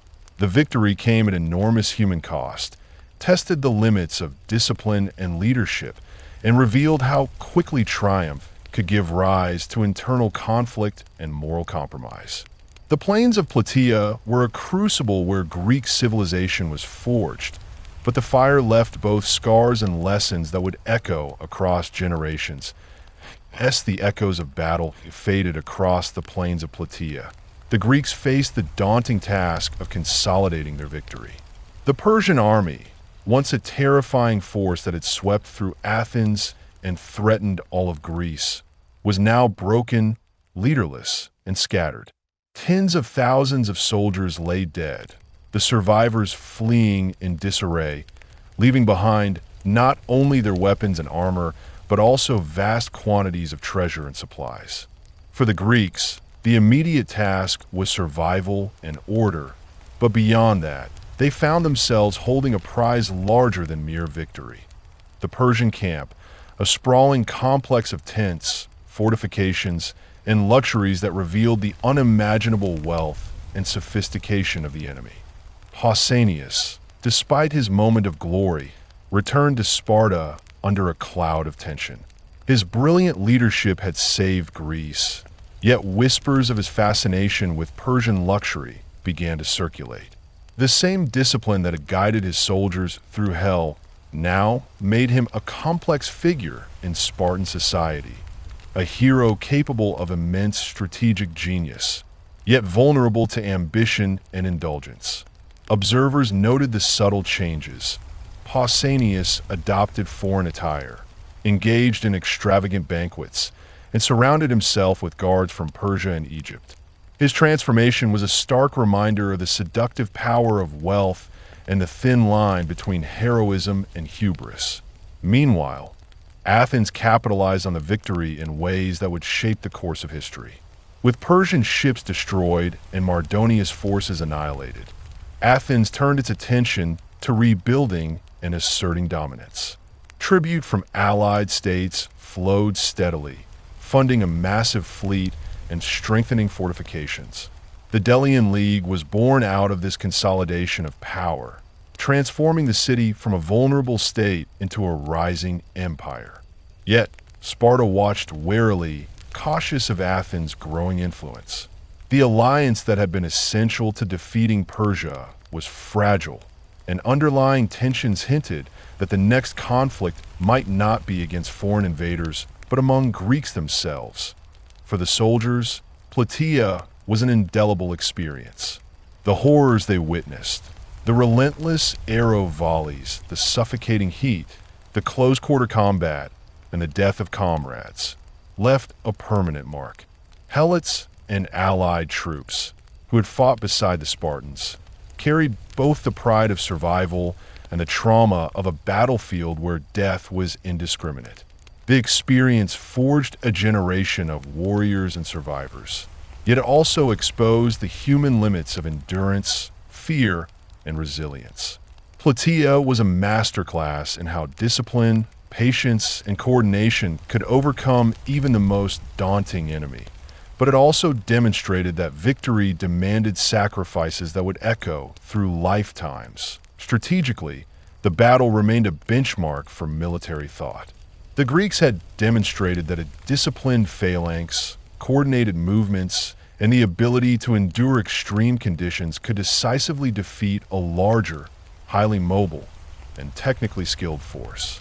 Pausanias' choices, maintaining formation under constant fire, observing omens, and striking only at the critical moment, highlighted the intersection of strategy, psychology, and leadership. The Greeks' success was not accidental. It was the product of meticulous planning, courage under pressure, and a shared commitment to the defense of their homeland. Yet Plataea also carried a cautionary lesson.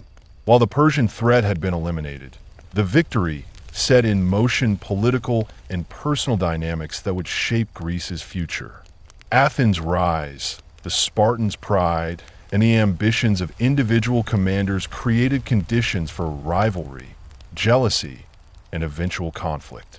The triumph at Plataea preserved Greek civilization, but it also sowed the seeds of future wars, internal disputes, and moral dilemmas. In every sense, Plataea was both an ending and a beginning. The death of a foreign threat, the birth of Greek strategic mastery, and the emergence of human ambition that could elevate or destroy even the greatest heroes. The plains of Plataea, once soaked with the blood of countless soldiers, became a symbol of both resilience and cost. Greece had survived the mightiest empire of the age, proving that unity, discipline, and courage could confront overwhelming odds. Yet, the victory was also a reminder that power and success carried consequences beyond the battlefield. Plataea was a crucible where civilization was defended, heroes were made, and the complexities of human ambition, strategy, and morality were etched into history. A lesson that would reverberate through generations. As the dust settled and the Greeks began to take stock of the battlefield, the reality of their achievement became painfully clear. Plataea was more than just a victory. It was a massacre, a defining moment that would echo through the annals of history. The Persians had been obliterated, their carefully constructed camp now a chaotic tangle of broken tents, looted treasures, and discarded armor. For the Greek soldiers, the sight was almost surreal. They had stared death in the face for days, endured the relentless Persian cavalry and archers, and yet they had survived. The battlefield was a testament to their endurance, their discipline, and their willingness to act as one unit under a single, resolute command. Amid the carnage, the psychological impact of victory began to sink in. The Greeks had faced what seemed an unstoppable force, the elite troops of a vast empire, and they had won. Every arrow, every spear thrust, every step forward in the phalanx had contributed to the annihilation of Mardonius' army. Yet the victory carried a bitter aftertaste. Tens of thousands of Persian soldiers lay dead, and thousands more had fled into the hills or across rivers, many never to return home. The battlefield was soaked with blood, the air heavy with the smell of smoke and iron, a grim reminder that triumph often came at a staggering human cost. Pausanias, despite the glory he had earned, was already navigating a dangerous path back in Sparta. His heroism on the battlefield did not shield him from scrutiny. The fascination he displayed with Persian wealth and splendor, the adoption of foreign practices, and his growing autonomy unnerved the Spartan elders. The very discipline that had allowed him to orchestrate one of the greatest victories in Greek history could not protect him from suspicion at home. In the eyes of many, the man who had struck down the Persian threat now flirted with hubris, and his future would be marked by political intrigue and personal downfall. Athens, in contrast, saw the victory as an opportunity to expand its influence. With Persia's forces shattered, the city-state rebuilt its walls, strengthened its navy, and began to enforce tribute from allied states. The Delian League was born out of this newfound power, a network that transformed Athens from a city fighting for survival into an emerging empire. The victory at Plataea became both a shield and a stepping stone, granting Athens the leverage to dominate the Aegean and shape the geopolitical landscape for decades to come. Yet this ascent sowed the seeds of tension with Sparta and other city-states, highlighting how victories in war could quickly translate into rivalries in peace. For the ordinary soldiers, the aftermath was both a relief and a haunting memory. They had endured dehydration, exhaustion, and the terror of facing Persian cavalry and archers in open plains. Many had witnessed the deaths of friends, allies, and even their own slaves pressed into service alongside them. The psychological scars were deep, yet there was also a profound sense of accomplishment. Plataea had proven that a disciplined, cohesive army could overcome even the most formidable foe. The lessons learned on those plains about strategy, patience, unity, and endurance would influence Greek military thinking for generations. Strategically, the battle highlighted the critical importance of timing, terrain, and coordination. Pausanias' decision to hold the high ground, endure the onslaught of Persian archery, and strike only at the precise moment demonstrated the interplay between leadership, morale, and tactical advantage. The Greeks had leveraged their strengths, the phalanx, heavy armor, and cohesion, against Persian mobility and numbers, turning potential weakness into a decisive advantage. It was a victory that required not just courage, but intelligence, patience, and the ability to act as a unified force under extreme conditions. Yet the story of Plataea also carried a warning. While the immediate threat of Persia was gone, the dynamics unleashed by the victory, Athens' rising power, Sparta's pride, and the ambitions of individual commanders, would shape the future of Greece in complex and often dangerous ways. Victory had preserved freedom, but it had also revealed human ambition, the allure of wealth, and the fragile nature of alliances. Plataea was both an ending and a beginning, the conclusion of a long and bloody campaign, and the starting point for new political struggles, personal ambitions, and a continuing saga of Greek civilization. In the end, Plataea was a crucible of survival and strategy. It was a place where bravery, discipline, and cunning met the full force of a powerful empire. The Greek soldiers who stood on those blood-soaked plains had witnessed the extremes of war and emerged victorious, but not without cost. The lessons of Plataea about unity, timing, and the consequences of both success and ambition would resonate far beyond that single day, shaping the history of Greece and leaving an indelible mark on the story of the Western world. The aftermath of Plataea was as intense as the battle itself. The Greeks, exhausted and battered, began to realize the sheer scale of what they had accomplished. Tens of thousands of Persian soldiers were dead, and the survivors had fled in disarray, leaving behind a treasure trove of supplies, armor, and gold. The battlefield was a chaotic landscape of destruction, yet amidst the carnage, a profound sense of triumph rippled through the Greek ranks. They had faced an empire that stretched across continents, an army trained for conquest and slaughter, and they had survived. They had not only survived, they had won. Pausanias, the Spartan commander whose leadership had been critical, returned to Sparta not as a simple victor, but as a man whose very brilliance had created unease. His meticulous strategy, his patience under fire, and his ability to hold tens of thousands of men in disciplined formation had saved Greece. Yet whispers followed him home. Rumors of his fascination with Persian wealth, of adopting foreign luxuries and guard practices, spread through the city. The same man who had orchestrated one of the greatest victories in Greek history now faced suspicion and political tension. The story of Plataea was not just about glory.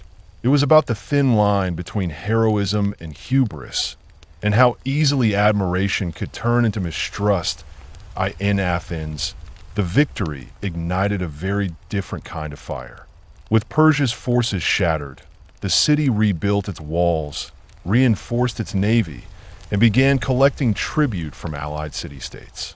The Delian League emerged from the spoils of Plataea, transforming Athens from a city that had barely survived the Persian invasions into a rising empire. The victory had given them security, wealth, and the confidence to assert dominance across the Aegean. But this new power also sowed seeds of tension. Sparta, proud and wary, watched Athens carefully, aware that the alliance which had been essential to defeating Persia was now fragile.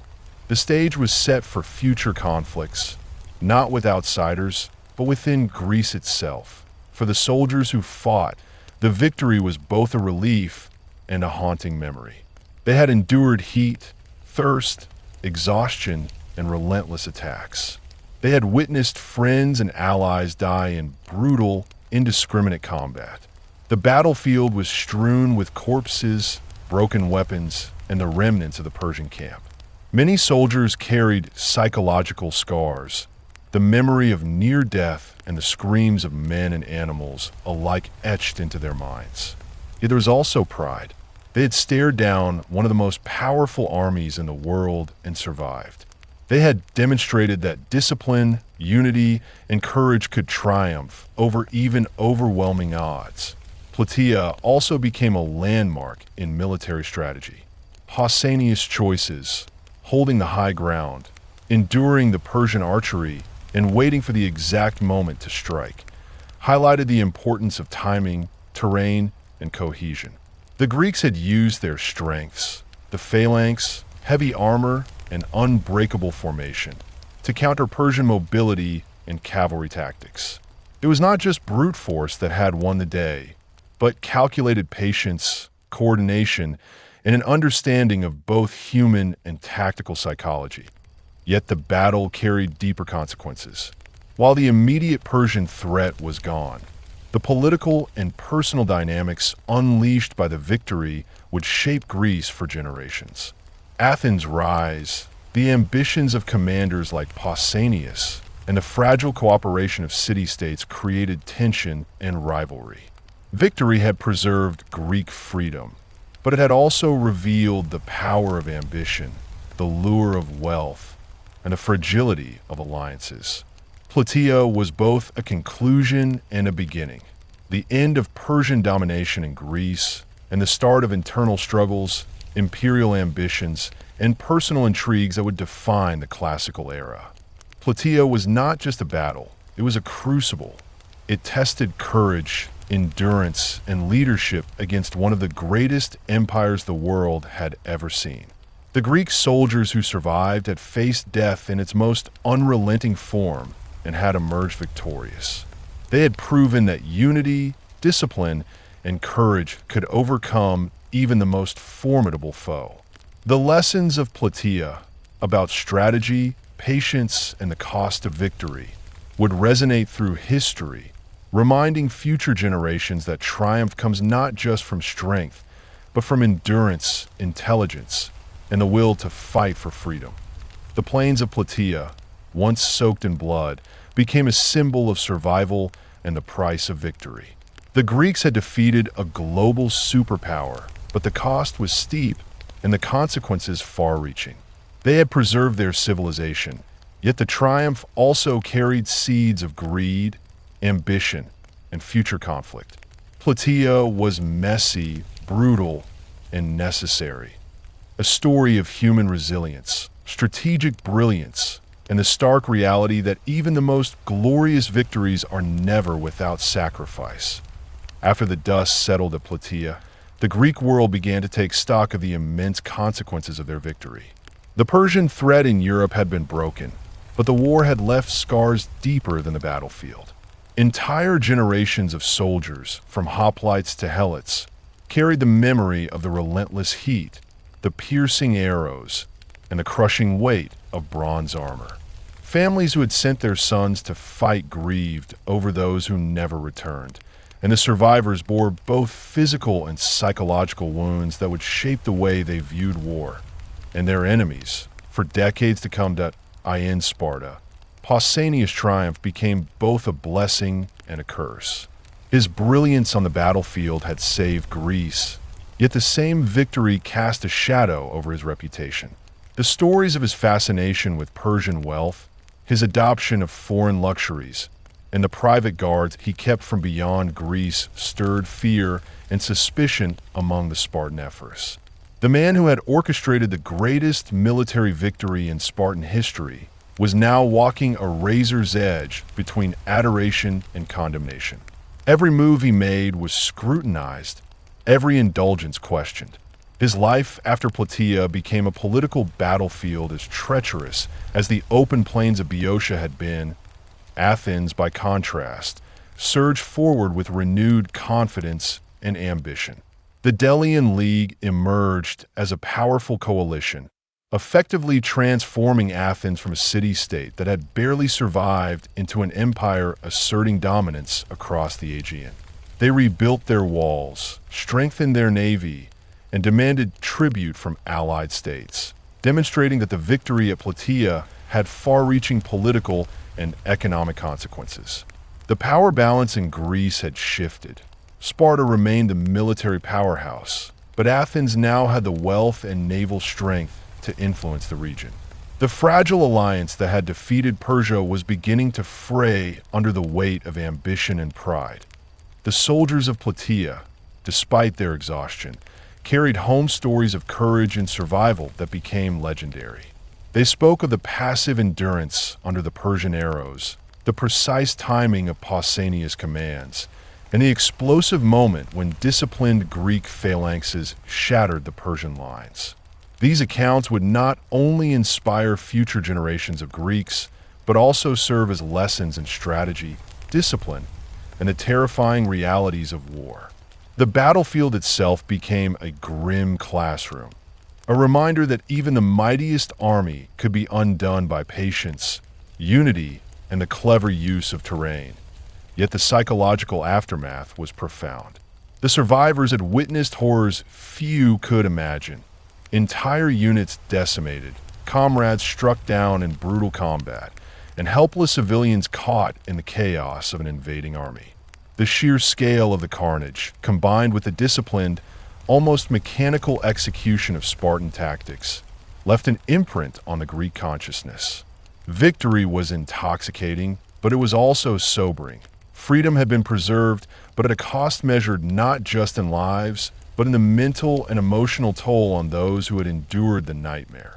Plataea also redefined military strategy for future generations.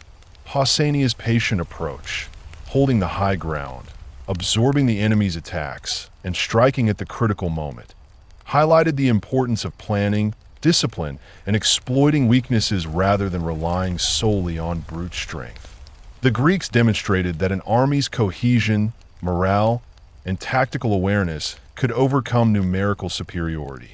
The battle became a case study in patience, timing, and the strategic use of terrain, influencing military leaders long after the dust had settled on Boeotia's plains.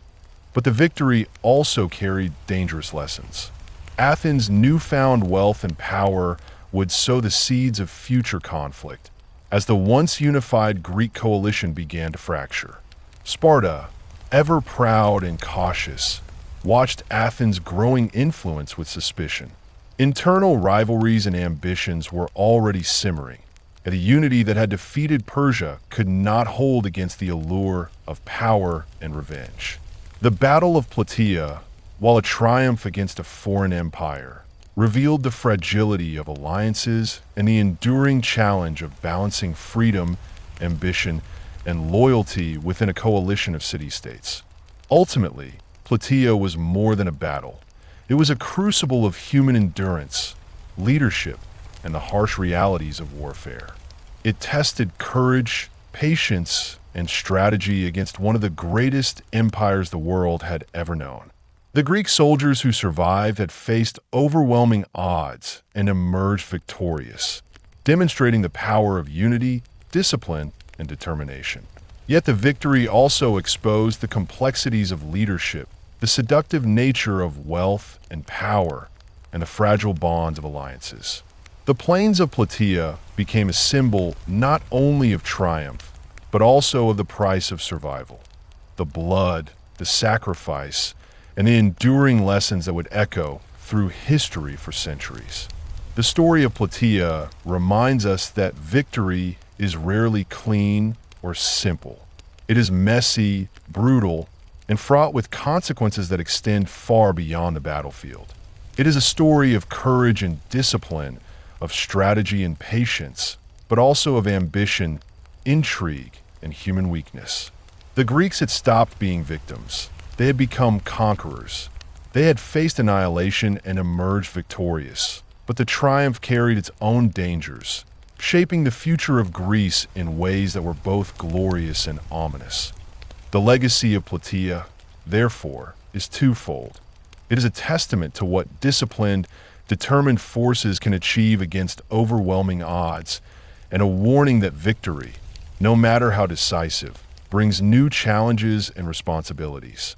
It is the story of a people who faced the end of their world, fought with unwavering resolve, and survived to shape the course of history, but who also had to confront the human flaws that triumph inevitably exposes. The Battle of Plataea may have ended the Persian threat in Europe, but it set the stage for new conflicts, new ambitions, and new lessons in leadership, discipline, and the cost of war.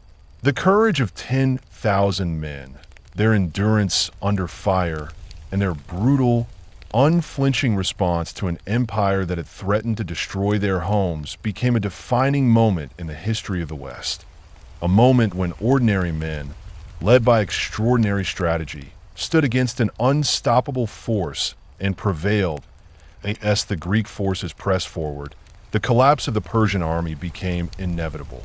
The carefully constructed formations, the fearsome archers, and the elite immortals, all the tools that Mardonius had relied upon, could not withstand the relentless push of disciplined Greek hoplites.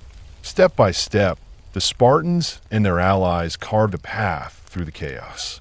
Dust, blood, and the cries of the fallen filled the air, turning the battlefield into a living nightmare. The sheer momentum of the Greek phalanx was unstoppable. Wicker shields shattered under bronze, swords found gaps in armor, and every fallen Persian became an obstacle the Spartans pressed over, relentless in their advance. In the heart of this maelstrom, Mardonius rode his white horse, attempting to rally his elite guard. But the Spartan advance was methodical and overwhelming. The 1,000 men protecting him fell one by one, forming a literal ramp of bodies.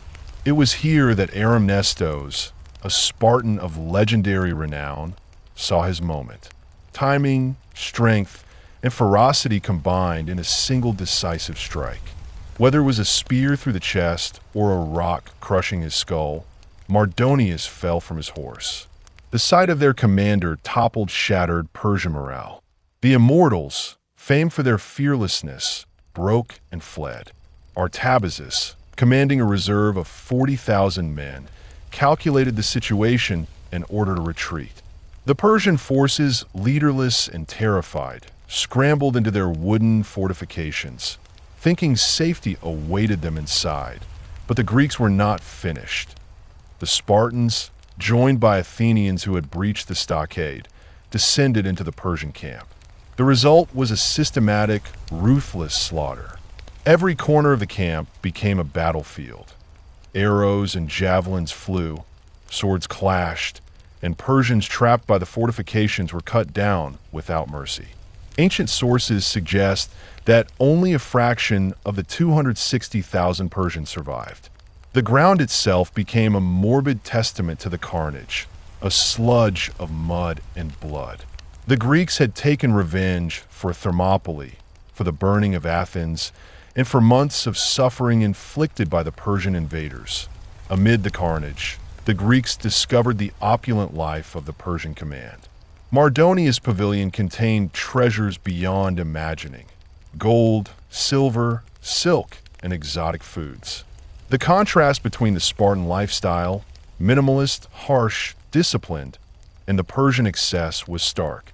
Pausanias, still covered in battle grime, orchestrated a demonstration to underscore the folly of Mardonia's indulgence. He ordered the Persian chefs to prepare a feast as if for their fallen commander, and next to it, he had his own Spartan cooks prepare the simple, unappetizing black broth. The juxtaposition of luxury and Spartan austerity was both a lesson and a statement. Greece had survived not through wealth, but through discipline, unity, and sheer resilience. Yet even as they celebrated victory, shadows loomed. Pausanias, despite his discipline and brilliance, had been subtly corrupted by the allure of Persian wealth and power. Reports of him adopting Persian customs, clothing, and even a private bodyguard began to filter back to Sparta. The hero of Plataea, the savior of Greece, had become a man whose ambition and ego threatened to destabilize his own city. The ephors, wary and distrustful, began to monitor him closely, setting the stage for a downfall that no Persian army could have achieved. Meanwhile, the Athenian navy carried out a simultaneous assault at Mycale, destroying Persian ships and garrisons, effectively ending Persian power in the Aegean. This coordinated strike, combined with Plataea, ensured that Greece would survive as a free region and mark the end of Xerxes' ambitions in Europe. But the victory also planted the seeds for future strife. The fragile alliance between Sparta and Athens, united against a common enemy, began to strain under the pressures of post-war ambitions and rising empires. Plataea was a brutal, bloody, and decisive lesson in war, strategy, and human endurance. It showed that discipline, patience, and coordinated effort could overcome even overwhelming numbers. It demonstrated the dangers of leadership and the corrupting potential of wealth and victory. Most importantly, it preserved the freedom of Greek city-states, setting the stage for the rise of Athens and the cultural flowering that would define Western civilization. The battlefield was cleared, the Persians defeated, and the spoils of war claimed, but the human consequences lingered. Survivors returned home, forever changed, carrying the memory of the slaughter, the discipline, and the unrelenting determination that had made victory possible. Plataea was more than a battle. It was a crucible that tested courage, endurance, and the moral limits of warfare. It was a reminder that survival comes at a cost, that triumph can carry hidden dangers, and that even in victory, the lessons of history are never fully learned. After the dust of Plataea settled and the screams faded into memory, the Greeks faced a different kind of battle, one against ambition, power, and human weakness. Pausanias, the Spartan regent who had led the army to victory, returned to Sparta not as a broken man, but as a hero of unimaginable prestige. He had avenged Leonidas and the 300 Spartans at Thermopylae, broken the back of the Persian army in Boeotia, and ensured the survival of Greece itself. But victory brought a new danger, the intoxicating lure of wealth, influence, and power. Reports soon reached Sparta that Pausanias was no longer adhering to traditional Spartan austerity. He abandoned the black cloak, the simple diet, and the rigid discipline that had defined him. Instead, he dressed in long, purple robes, the color of Persian royalty. He dined on luxurious banquets, hiring foreign chefs and surrounding himself with Persian and Egyptian bodyguards. Whispers began to circulate. Some claimed he had even sent secret letters to the Persian king, offering to betray Greece in exchange for power or marriage into the royal family. The man who had been the savior of Western civilization was becoming a shadow of the enemy he had destroyed. The Spartan ephors, wary and alarmed, began watching him closely. Sparta was a society built on law, tradition, and strict social hierarchy. Pausanias' actions threatened everything they had fought to preserve. Rumors swirled that he was plotting with the Helots, the very slaves he had commanded at Plataea, promising them freedom if they helped him overthrow the Spartan government. In Sparta, such a betrayal was unconscionable. It was a violation of the social contract that had held the city-state together for centuries. The ephors needed evidence, and they found it. A servant concealed behind a partition overheard Pausanias discussing his plans to incite revolt and ally with Persia. The proof was undeniable. Sparta, which had relied on Pausanias' brilliance to win the greatest battle of its age, now turned on him. The same hands that had crowned him hero were ready to condemn him in a desperate attempt to escape justice. Pausanias fled to the temple of Athena of the Brazen House, claiming sanctuary. Ancient law protected anyone within the walls of a temple.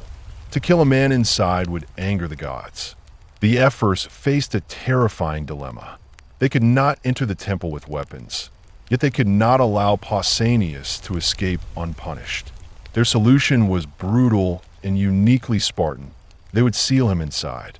Stones were brought, and one by one, they blocked the doors. The first stone was placed not by an ephor, not by a soldier, but by Pausanias' own mother. She did not weep or plead. She simply lifted a heavy stone, set it against the temple threshold, and walked away. By this single act, she chose the honor of Sparta over her son's life. Pausanias was trapped. Days passed in darkness and silence. Starvation and thirst claimed him, and the man who had commanded armies, who had faced 300,000 Persians without flinching, now faced his final battle alone and powerless. Eventually, he was dragged out of the temple, dying of starvation, a prisoner of his own ambition. The story of Pausanias serves as a stark reminder that victory carries consequences far beyond the battlefield. Plataea secured Greece and ensured the survival of Western civilization, but also revealed the human frailties of even the greatest heroes. Strength, courage, and discipline can defeat empires, but pride, greed, and temptation can destroy a man from within. Across the Aegean, the Greeks were still consolidating their victories. The Athenian navy struck simultaneously at Mycale, destroying the Persian fleet and garrisons. With Xerxes' army crushed in Europe and his navy burned in Asia Minor, Persia could no longer project power into Greece. Freedom had been won, but it came at a tremendous cost, and the aftermath of victory sowed the seeds of future conflict. The alliance between Sparta and Athens, forged in fire and blood, was fragile. Athens, confident from its naval victories, returned not as a humbled city, but as a dominant force, rebuilding walls, assembling fleets, and demanding tribute from other city-states. Sparta, wary and disciplined, watched closely, realizing that the unity which had defeated Persia was temporary. Plataea had preserved freedom, but had also set the stage for political tension and rivalry that would shape the Greek world for decades. Plataea was not just a battle, it was a crucible. It tested courage, endurance, and morality. It showed the devastating cost of war and the complexity of human nature. The Spartans and their allies had faced annihilation and emerged victorious. But even heroes were not immune to corruption. Thermopylae had given the world a clean martyr in Leonidas. Plataea offered a more complicated legacy, a story of triumph, vengeance, and the human flaws that follow even the most glorious victory. With the dust still settling over Plataea, the Greeks began to understand the full weight of what they had accomplished. They had faced the greatest military machine the world had ever seen and emerged victorious. The Persian Empire, which had seemed unstoppable just a year earlier, had been shattered on the dusty plains of Boeotia. But the cost was staggering. Tens of thousands of soldiers lay dead. The air was thick with the smell of blood and burning flesh, and entire villages had been leveled. For the soldiers, there was no time to celebrate. Victory was both a relief and a haunting reminder of the horrors they had endured. The Athenians and Spartans, though allies in battle, were already beginning to see the cracks in their partnership. Athens, buoyed by their recent successes, returned home with confidence and ambition. They rebuilt the city's walls, forged a massive fleet, and began forming what would become the Delian League, asserting dominance over other Greek city-states and demanding tribute. The wealth and power that Athens accumulated from Plataea would set the stage for a golden age, but it also created tension with Sparta, who viewed the sudden rise of Athenian power with suspicion. Sparta, on the other hand, remained disciplined and cautious. They had fought the war on land and had demonstrated their legendary military prowess, but they were wary of overextending themselves. The Spartans valued order, law, and social hierarchy above all, and they viewed Athens' growing empire as a potential threat to the delicate balance of power in Greece. Even in victory, they were prepared for the political battles to come, knowing that the survival of their society depended on vigilance as much as valor. Pausanias' downfall cast a long shadow over the aftermath of Plataea. The man who had led the Spartans to glory had been consumed by ambition and luxury. His transformation from disciplined regent to decadent, power-hungry figure served as a stark warning. Even the greatest heroes could fall if pride and greed were allowed to override duty and honor. Sparta's actions to contain him, trapping him in the temple and leaving him to die, reflected the brutal pragmatism of a society that prioritized the collective good over individual glory. It was a chilling reminder that in ancient Greece, the line between hero and traitor could be as thin as a stone wall. Meanwhile, across the Aegean, the Greek fleet's simultaneous attack at Mycale destroyed the remaining Persian forces. The naval victory was decisive. Persian ships were burned, garrisons were slaughtered, and the empire's ability to project power into Greece was effectively eliminated. The West had survived, but it was a survival forged in blood, discipline, and determination. The Greeks had not just fought for land. They had fought for their homes, their laws, and their freedom. Plataea had become more than a battle. It was a statement that no empire, no matter how vast, could crush the will of a people defending their homeland. The victory also reshaped the perception of warfare and heroism in Greece. Thermopylae had offered a noble, tragic story of sacrifice, where 300 Spartans died in a display of courage and honor. Plataea, however, was a raw, bloody, and unglamorous affair. Thousands of soldiers had been killed in the most brutal ways, and yet the Greek army had persevered.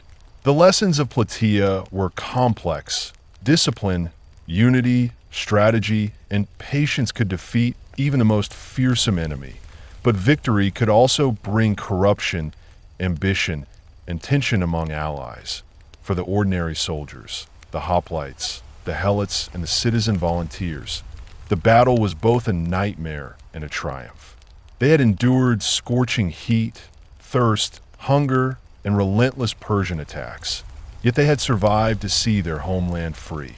Plataea became a story of endurance, courage, and vengeance, a testament to what organized, determined people could achieve when fighting for their survival. The battle was not just a clash of armies. It was a confrontation of wills, a brutal test of human resilience and collective resolve. In the end, Plataea marked a turning point. It ended the immediate Persian threat to Greece, secured the freedom of the city-states, and allowed Athens and Sparta to emerge as dominant powers, but also revealed the messy, complicated realities of war. Heroes could become villains, victories could sow future conflicts, and even the most disciplined societies could struggle to contain human ambition. It was a victory earned in blood and fire, and it would echo through history as the moment when the Greeks, enraged and determined, finally turned the tide against an empire that had once seemed unstoppable. After the smoke of Plataea cleared and the dust settled on the blood-soaked plains, the Greek city-states faced a new reality. Victory had saved their homes and shattered the Persian threat, but it also brought an enormous power vacuum, political tension, and a harsh reckoning with the horrors they had just survived. The immediate battle was won, but the war's consequences, both social and political, were only beginning to unfold. For Athens, the victory was transformative. No longer a city of refugees, the Athenians returned to their rebuilt walls and shattered homes with a sense of purpose and ambition. They had fought not only for survival, but for dominance, and they weren't about to waste the momentum. With their navy intact and their enemies in disarray, they formed the Delian League, a coalition of city-states ostensibly united to continue the fight against Persia. In reality, it became a mechanism for Athens to assert control, collect tribute, and expand influence across the Aegean. The gold, the spoils of war, and the sense of divine favor fueled an era that would come to be known as Athens' Golden Age, a period of philosophy, art, architecture, and naval supremacy. But it was an empire built on the battlefield blood of Plataea, a constant reminder that freedom and power came at a price. Sparta, on the other hand, maintained its rigid, disciplined approach. The city-state had proven its military dominance on land, and its reputation for discipline and unwavering courage became legendary. Yet even in victory, the Spartans were wary. Athens' rapid rise disturbed the balance of power, and the Spartan leadership remained vigilant, determined to ensure their own city-state did not become overshadowed. The Spartan system of government, the ephors and kings, emphasized collective order over personal ambition, a lesson made starkly clear by the downfall of Pausanias. The general who had delivered victory to Greece would ultimately be undone by his own hubris, and the very power he had seized. The Pausanias story was both triumphant and tragic. The man who had orchestrated one of the greatest battlefield victories in history could not escape the consequences of his desires. Once disciplined, austere, and wholly committed to the Spartan ideal, he had been seduced by luxury, power, and ambition. His obsession with the spoils of war and the trappings of Persian wealth alienated him from his fellow Spartans and sowed distrust. He was recalled, tried, and ultimately trapped, dying not at the hands of a foreign enemy, but through his own people's harsh justice. Plataea had saved Greece, but it also demonstrated how victory could transform heroes into cautionary tales. Meanwhile, across the Aegean, the Greek fleet launched a synchronized assault on the remnants of the Persian forces at Mycale.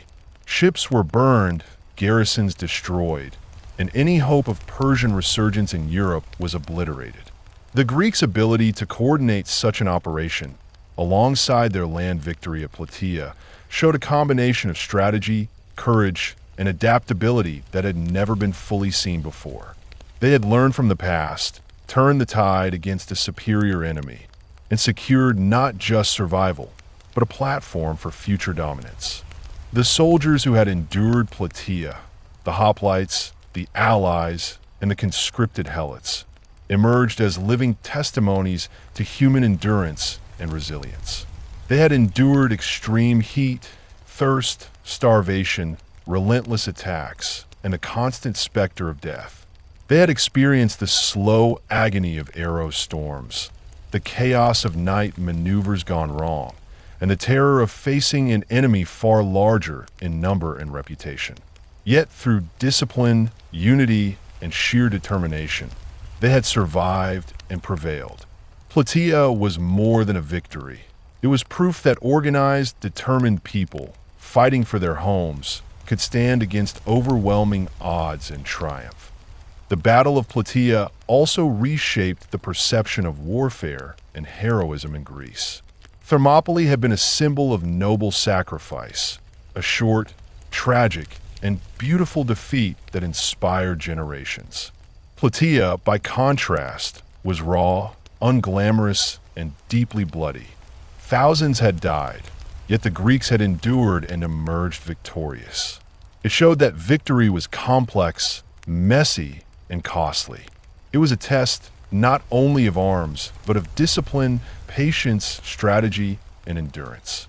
And while heroes like Pausanias would fall to their own flaws, the collective effort of the Greek army demonstrated that civilization could survive and even flourish when ordinary people were willing to face extraordinary trials. Ultimately, Plataea marked the beginning of a new era. It ended the immediate Persian threat to Greece, secured the freedom of the city-states, and paved the way for Athens and Sparta to rise as dominant powers. But it also carried hard lessons. Power could corrupt, alliances could be fragile, and victory came with moral and social consequences. The plains of Plataea became a crucible of courage, a stage for discipline, and a stark reminder that history is rarely clean or simple. The Greeks had looked the apocalypse in the eye and refused to blink. They had transformed fear, loss, and anger into a force capable of reshaping the known world. The memory of Plataea would echo through the centuries, not just as a battle, but as a testament to human resilience, the complexity of victory, and the brutal reality of war. And for those who stood on the blood-soaked ground that day, the cost of freedom had never been clearer. It was a victory forged in discipline, fire, and fury, a reminder that survival required both courage and sacrifice, and that even the greatest heroes were not immune to the seduction of power and the inevitability of human flaws. The story of Plataea is not just about Spartans and Persians. It is about the power of unity, the consequences of ambition, and the stark reality that freedom must be defended with every ounce of strength. It is a story of vengeance, endurance, and the hard lessons of victory, and it remains one of the defining moments in the history of Western civilization as the dust and blood of Plataea settled. The scale of what had just happened began to sink in. The Greek alliance had survived what seemed impossible, defeating an army that outnumbered them many times over, an army whose reputation had struck terror across the known world. But victory brought more than relief. It brought exhaustion, trauma, and a grim reckoning. Soldiers who had endured days under the scorching sun, surviving on little water, fighting through volleys of arrows and the chaos of cavalry harassment, now walked across the plains to confront the aftermath. The sheer number of dead, the Persian soldiers who had been cut down in the relentless Greek assault, the helots and allies who had perished beside them, was staggering. Plataea was not just a battlefield. It was a graveyard, a place where the cost of freedom had been made violently, irrevocably clear. Amid the carnage, the Greek commanders gathered, their faces grim as they surveyed the ruined Persian camp. Mardonius was dead, his body struck down by Aramnestos, but his death had unleashed a wave of panic through the enemy ranks, turning organized resistance into chaos. The Persians, once the elite of the world, were now scattered, leaderless, and demoralized. Tens of thousands had fallen, and those who survived fled into the hills or surrendered, leaving behind everything they had brought with them: the tents, the weapons, the treasure, and the personal effects of generals and soldiers alike. To the Greeks, it was an almost surreal sight. The spoils of an empire laid bare, abandoned in fear and defeat. The Athenians, with their unmatched skills in engineering and naval strategy, quickly took control of the Persian stockade. Unlike the Spartans, whose training had prepared them for open field combat, the Athenians knew how to breach fortifications, how to navigate the chaos of confined spaces. They tore down the wooden walls, creating openings for the Spartans to pour in. What followed was brutal and merciless. The Greeks, Spartans, Athenians, and allied city-states did not take prisoners. There was no mercy, no room for hesitation.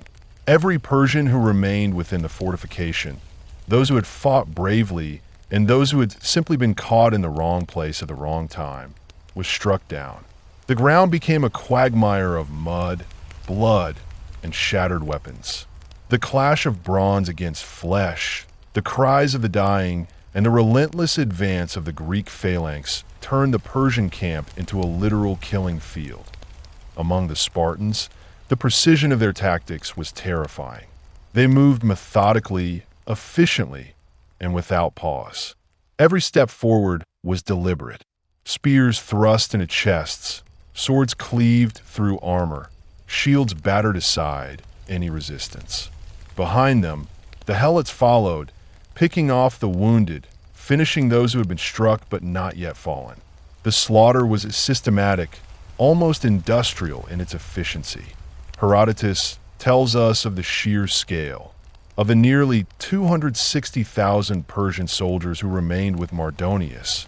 Only a fraction survived. Whether exact or exaggerated, the point was undeniable.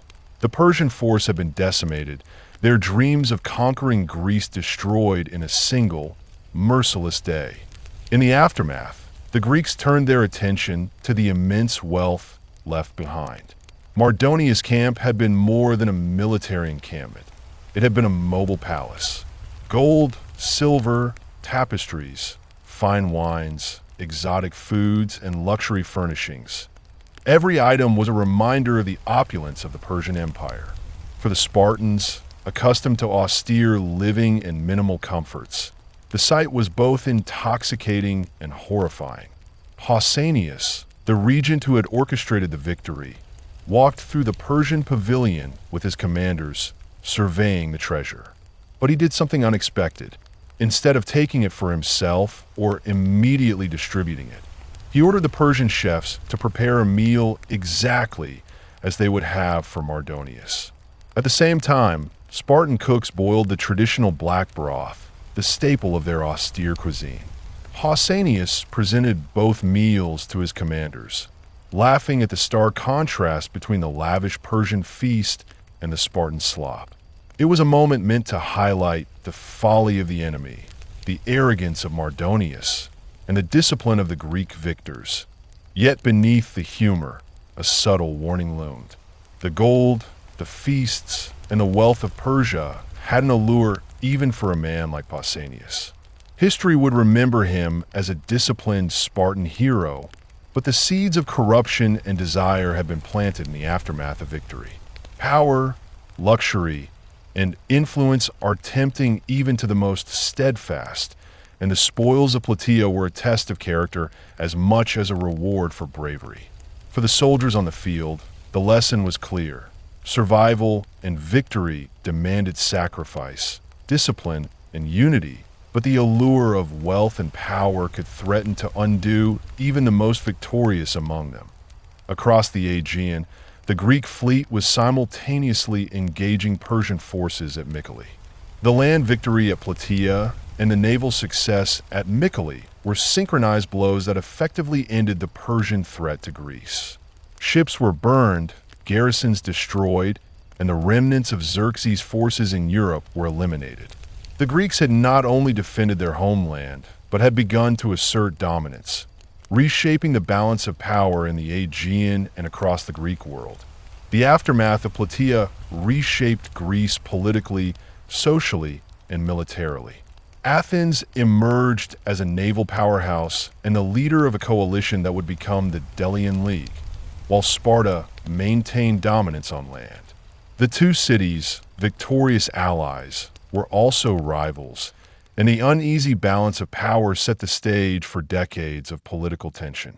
The soldiers who had endured Plataea became legends, their stories of endurance, bravery, and brutality woven into the cultural memory of Greece. The Battle of Plataea was more than just a clash of armies. It was a defining moment in human history. It demonstrated that discipline, strategy, and unity could overcome overwhelming odds, that courage under pressure could change the course of civilizations, and that victory came at a staggering cost. It was a testament to the capacity of humans to endure unimaginable hardship and emerge victorious, but also a stark reminder that even heroes are vulnerable to ambition, temptation, and the complexities of power. After the battlefield had gone silent and the dust of Plataea had settled, the soldiers began to comprehend the enormity of what they had accomplished. The Persian army, once a seemingly unstoppable force, was shattered. Thousands lay dead. Thousands more fled in terror, and the carefully constructed war machine of Mardonius had been reduced to chaos. For the Greeks, the victory was both exhilarating and sobering. They had won, but the cost had been enormous. The ground they stood on was soaked with blood, the air heavy with smoke and the scent of death, a grim reminder of the brutality required to secure freedom. The Spartans, true to their training, moved methodically through the battlefield, ensuring that every threat was neutralized. The Helots followed, completing the grim task of finishing off the wounded, sweeping the field of any remnants of resistance. The Athenians, meanwhile, focused on the Persian stockade. Their skill in engineering allowed them to breach the fortifications with efficiency and precision. Once the walls were down, the Spartans poured in, and what followed was an unrelenting wave of violence. Every Persian soldier trapped within the camp, regardless of rank or experience, was struck down. There was no quarter given, no room for negotiation. The Greeks were executing vengeance with methodical precision, a cathartic release of months of suffering, fear, and humiliation inflicted by the Persian invaders. Amid this carnage, the spoils of Mardonius' camp became evident. The Persian general had lived in imperial luxury, even while planning the destruction of Greek cities. Gold, silver, fine textiles, exotic foods, and extravagant furnishings lay abandoned, a testament to the wealth of the Persian Empire. Pausanias, the Spartan regent, surveyed the treasures and made a calculated decision. He ordered the Persian chefs to prepare a meal as they would have for Mardonius, while his own Spartan cooks prepared the traditional black broth. By placing both meals side by side, Pausanias highlighted the stark contrast between Persian luxury and Spartan austerity, mocking the excesses of the enemy while reinforcing the disciplined values that had carried his army to victory. Yet beneath the humor and symbolism, the spoils of Plataea carried a dangerous temptation. The wealth and luxury of Persia tested the integrity of even the most disciplined Greeks. Pausanias, a man renowned for his restraint and military skill, would eventually succumb to the allure of the very riches he had mocked. His fascination with Persian luxury would foreshadow a personal downfall that no enemy could have orchestrated. While the land battle concluded, the Greek navy was achieving a simultaneous triumph at Mycale. Greek ships burned Persian vessels, destroyed garrisons, and effectively ended the threat of Persian expansion in Europe. The dual victories at Plataea and Mycale not only secured Greek freedom, but also shifted the balance of power in the Aegean. Athens emerged as a naval superpower, Sparta as the dominant land force, and the Greek city-states began to exert influence over territories that had previously been under Persian control. Victory, however, brought new challenges. The Greek alliance, held together by necessity during the war, now faced the reality of peace. Athens and Sparta, once united against a common enemy, began to see each other as competitors. The Delian League, led by Athens, expanded rapidly, consolidating power and extracting tribute from allied cities. Sparta, though victorious on land, found itself increasingly isolated politically. The aftermath of Plataea was not a clean, heroic story of triumph. It was messy, complicated, and full of moral ambiguity. The Battle of Plataea had proven the extraordinary capacity of humans to endure unimaginable hardship, maintain discipline under extreme stress, and achieve victory against overwhelming odds. It had also revealed the dangers of pride, ambition, and temptation. Heroes could be corrupted by the spoils of victory just as easily as they could be elevated by their courage. The battlefield itself became a symbol of both the triumph and the cost of freedom, a reminder that victory is never without sacrifice. This victory, brutal and decisive, ensured that Greek civilization survived, but it also planted seeds of internal conflict. The glory of Plataea would inspire generations, but it would also be remembered as the day when the finest army of Persia was annihilated by the combined discipline, strategy, and ferocity of a determined coalition of Greek city-states. The story of Plataea is not just about soldiers and battles. It is about the resilience of a people, the consequences of power, and a fragile line between heroism and hubris. When Pausanias returned to Sparta, the celebrations were muted. The city rejoiced at the victory over Persia, but the regent's mind was already elsewhere. The taste of Persian wealth, the splendor of Mardonia's tents, and the luxuries he had mocked but secretly admired had taken root in him. To a Spartan, this was dangerous territory. Sparta valued discipline, austerity, and the collective over the individual. Pausanias' fascination with the spoils of Plataea, the silk, gold, and extravagant banquets, clashed with everything Sparta stood for. Soon, rumors began to spread. Travelers and envoys spoke of Pausanias adopting Persian customs, wearing robes that would have made a satrap proud, dining on delicacies rather than black broth, and surrounding himself with a personal guard of foreigners. His fellow Spartans watched with unease. The man who had disciplined 10,000 soldiers, who had led them to crush the Persian Empire's finest, was now showing signs of corruption that no Persian could have imposed. Worse, whispers began to circulate that Pausanias was attempting to communicate secretly with the Persian king, offering alliances in exchange for personal gain. This was unthinkable to the Spartan ephors. Sparta had survived, and its freedom had been secured because of Pausanias' leadership. Now, the very man who saved them was suspected of plotting with the enemy he had just defeated. The ephors, understanding the danger, decided to act. They set a trap to catch Pausanias in the act of treason.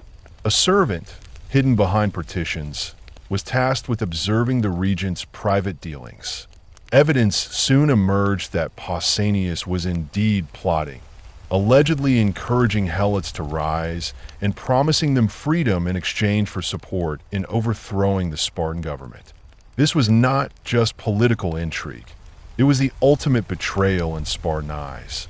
To arm the helots, the very slaves that sustained Spartan society, was a crime that demanded immediate and irreversible action. When the ephors moved to arrest him, Pausanias fled, not from a battlefield, but through the streets of Sparta itself. He ran to the temple of Athena of the Brazen House, claiming sanctuary. In the ancient world, temples offered protection, and the ephors could not violate this sacred ground. But Sparta, ever pragmatic, found a chilling solution. Unable to enter the temple, they ordered the doors bricked up, trapping Pausanias inside. Legend tells of the final act of this dramatic betrayal. Pausanias' own mother, walking silently through the crowd, placed the first stone on the threshold, symbolizing her choice of Sparta over her child. In that single gesture, the hero of Plataea was condemned not by an enemy, not by Persian weapons, but by the very society he had sworn to protect. Inside, he endured starvation and isolation. He died alone, a prisoner in a temple, stripped of honor and legacy, the victim of his own ambition and the insatiable lure of power. The story of Pausanias serves as a dark echo to the glory of Plataea. The battlefield had tested courage and discipline, but victory also exposed human vulnerability to greed and pride. The same man who led one of the most disciplined armies in history fell not to the enemy, but to the intoxicating remnants of what he had conquered. Plataea, therefore, is not a simple story of triumph. It is a story of discipline, brutality, strategy, and the complex consequences of victory. It shows the thin line between heroism and hubris, between glory and ruin. The 10,000 Spartans and their allies had faced annihilation and emerged victorious, saving Greece from conquest. Yet history reminds us that even the greatest victories carry shadows, and that the very qualities that create heroes can also plant the seeds of their downfall. The Battle of Plataea secured Greek freedom and ended Persian ambitions in Europe, but also set the stage for future conflicts among the Greek city-states themselves. Sparta remained a military power. Athens rose as a naval empire, and the dynamics of trust, ambition, and rivalry would shape the Mediterranean for generations. The echoes of Plataea were felt long after the dust settled. In both the victories celebrated and the cautionary tales whispered about the man who had conquered empires only to be destroyed by his own desires. The aftermath of Plataea was as dramatic as the battle itself. The Persian threat in Europe had been crushed, but the Greek world was far from stable. Athens, once a city in ruins, returned from the shadow of destruction with a newfound confidence. Its walls were rebuilt stronger than before. Its navy expanded beyond imagination, and the Athenians seized the moment to assert influence over the Aegean islands. They formed the Delian League, ostensibly an alliance to continue protecting Greece from future Persian attacks. But in reality, it became the foundation of Athenian power. Tribute poured in from the allied city-states. Gold flowed into Athens, and a new era of prosperity began. Meanwhile, Sparta, the land of iron discipline and austere values, emerged victorious but uneasy. The victory at Plataea had proven the might of the Spartan army, but the shadow of Pausanias' betrayal lingered. His fall was a reminder that even the greatest military achievements could be undermined by human ambition. Sparta remained the dominant land power, but its influence was increasingly challenged by the rising naval supremacy of Athens. The uneasy balance between the two powers planted seeds for future conflict. The Peloponnesian War that would engulf Greece nearly half a century later. The soldiers who had fought at Plataea returned home, carrying both scars and stories. They had witnessed unimaginable slaughter, the killing fields where tens of thousands of Persians fell, and the merciless discipline that allowed a smaller army to triumph over a vast empire. For many, the memory of victory was mixed with trauma. The Greek hoplites had fought with bronze and iron, but the cost was more than physical. It was psychological. Survivors remembered the cries of the dying, the chaotic volleys of arrows, the suffocating dust, and the stench of blood and burning that lingered long after the battle ended. Plataea also sent a clear message to the wider world. The Persian Empire, which had once seemed unstoppable, was shown to be vulnerable. Xerxes' retreat had been only temporary, and the destruction of Mardonius' army proved that the so-called immortals were mortal after all. This emboldened other regions under Persian control, inspiring revolts and resistance movements. The notion that a free people, united by purpose and strategy, could defeat a superpower became a defining lesson of the ancient world. Yet Plataea was not remembered simply for its military brilliance. It was also remembered for its brutality. The Greeks did not take prisoners. They did not show mercy. The Persians who survived the initial clash were trapped, slaughtered systematically, and the scale of the carnage was staggering. This harsh retribution reflected the trauma, anger, and determination of a people who had seen their homes burned, their families slaughtered, and their freedom threatened. Plataea was not just a battle. It was vengeance incarnate, a cleansing of fear and humiliation through fire, steel, and disciplined fury. And in the midst of this, the story of individual valor persisted. Names like Aramnestos, who struck the final blow against Mardonius, were immortalized. The disciplined courage of Pausanias' soldiers, the calculated efficiency of the Spartan phalanx, and the unyielding resolve of Greek allies showed how cohesion, training, and strategy could turn the tide against overwhelming numbers. Each man who fought was part of a larger story, a story where personal bravery and collective discipline combined to alter the course of history. The Battle of Plataea, therefore, became a lesson that extended far beyond the battlefield. It was a demonstration of the deadly effectiveness of discipline, the necessity of strategic patience, and the merciless consequences of overreach. It was also a warning. Victory can bring wealth, power, and fame, but it can also breed corruption, ambition, and betrayal, as the story of Pausanias chillingly illustrates.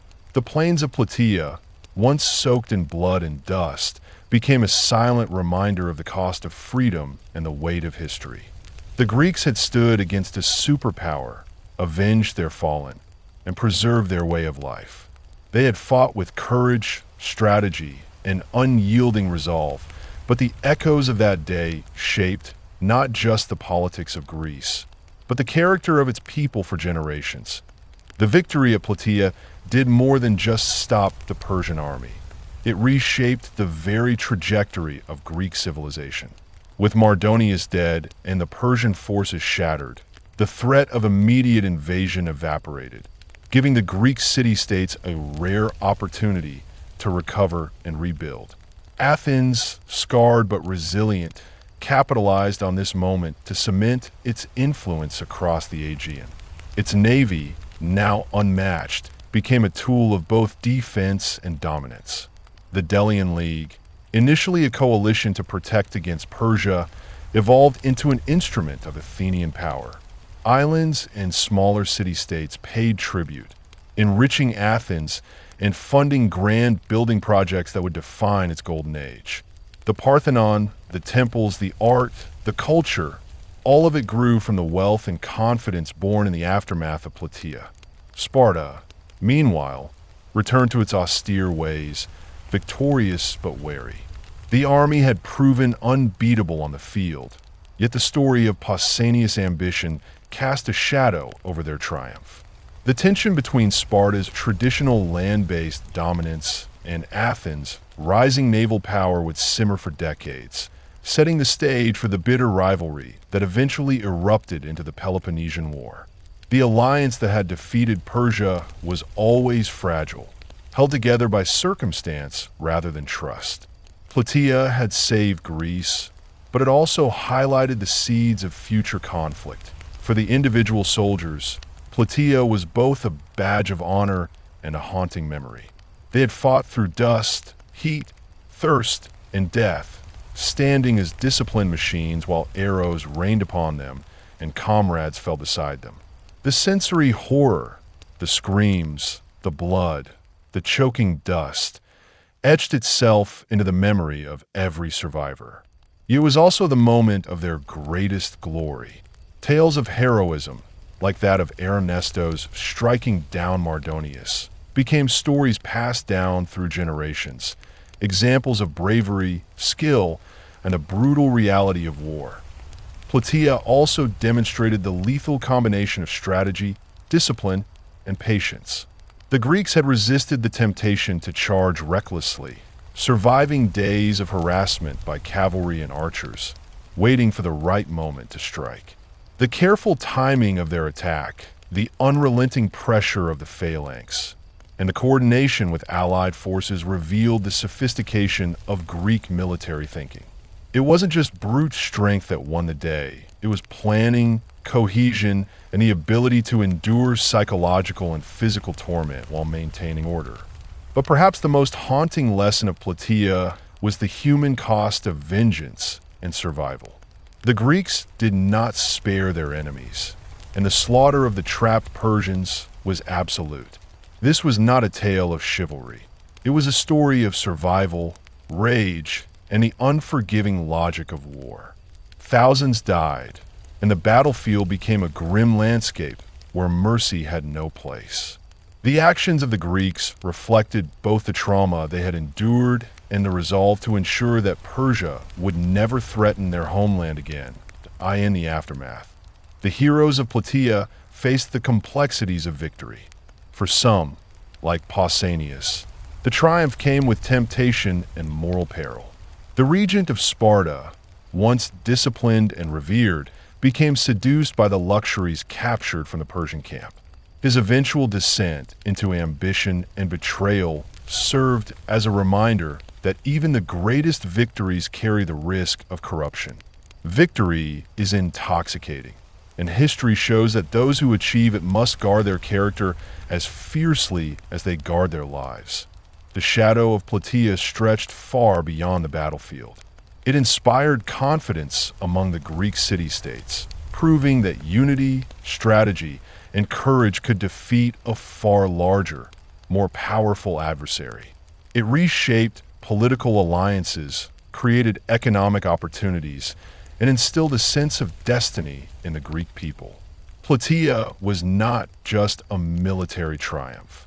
It was a defining moment in the struggle for freedom, an example of how ordinary men, when united by discipline and purpose, could alter the course of history. And yet, for all its glory, Plataea was a story of imperfection, of human flaw, of tragedy entwined with triumph. It was messy, brutal, and morally ambiguous.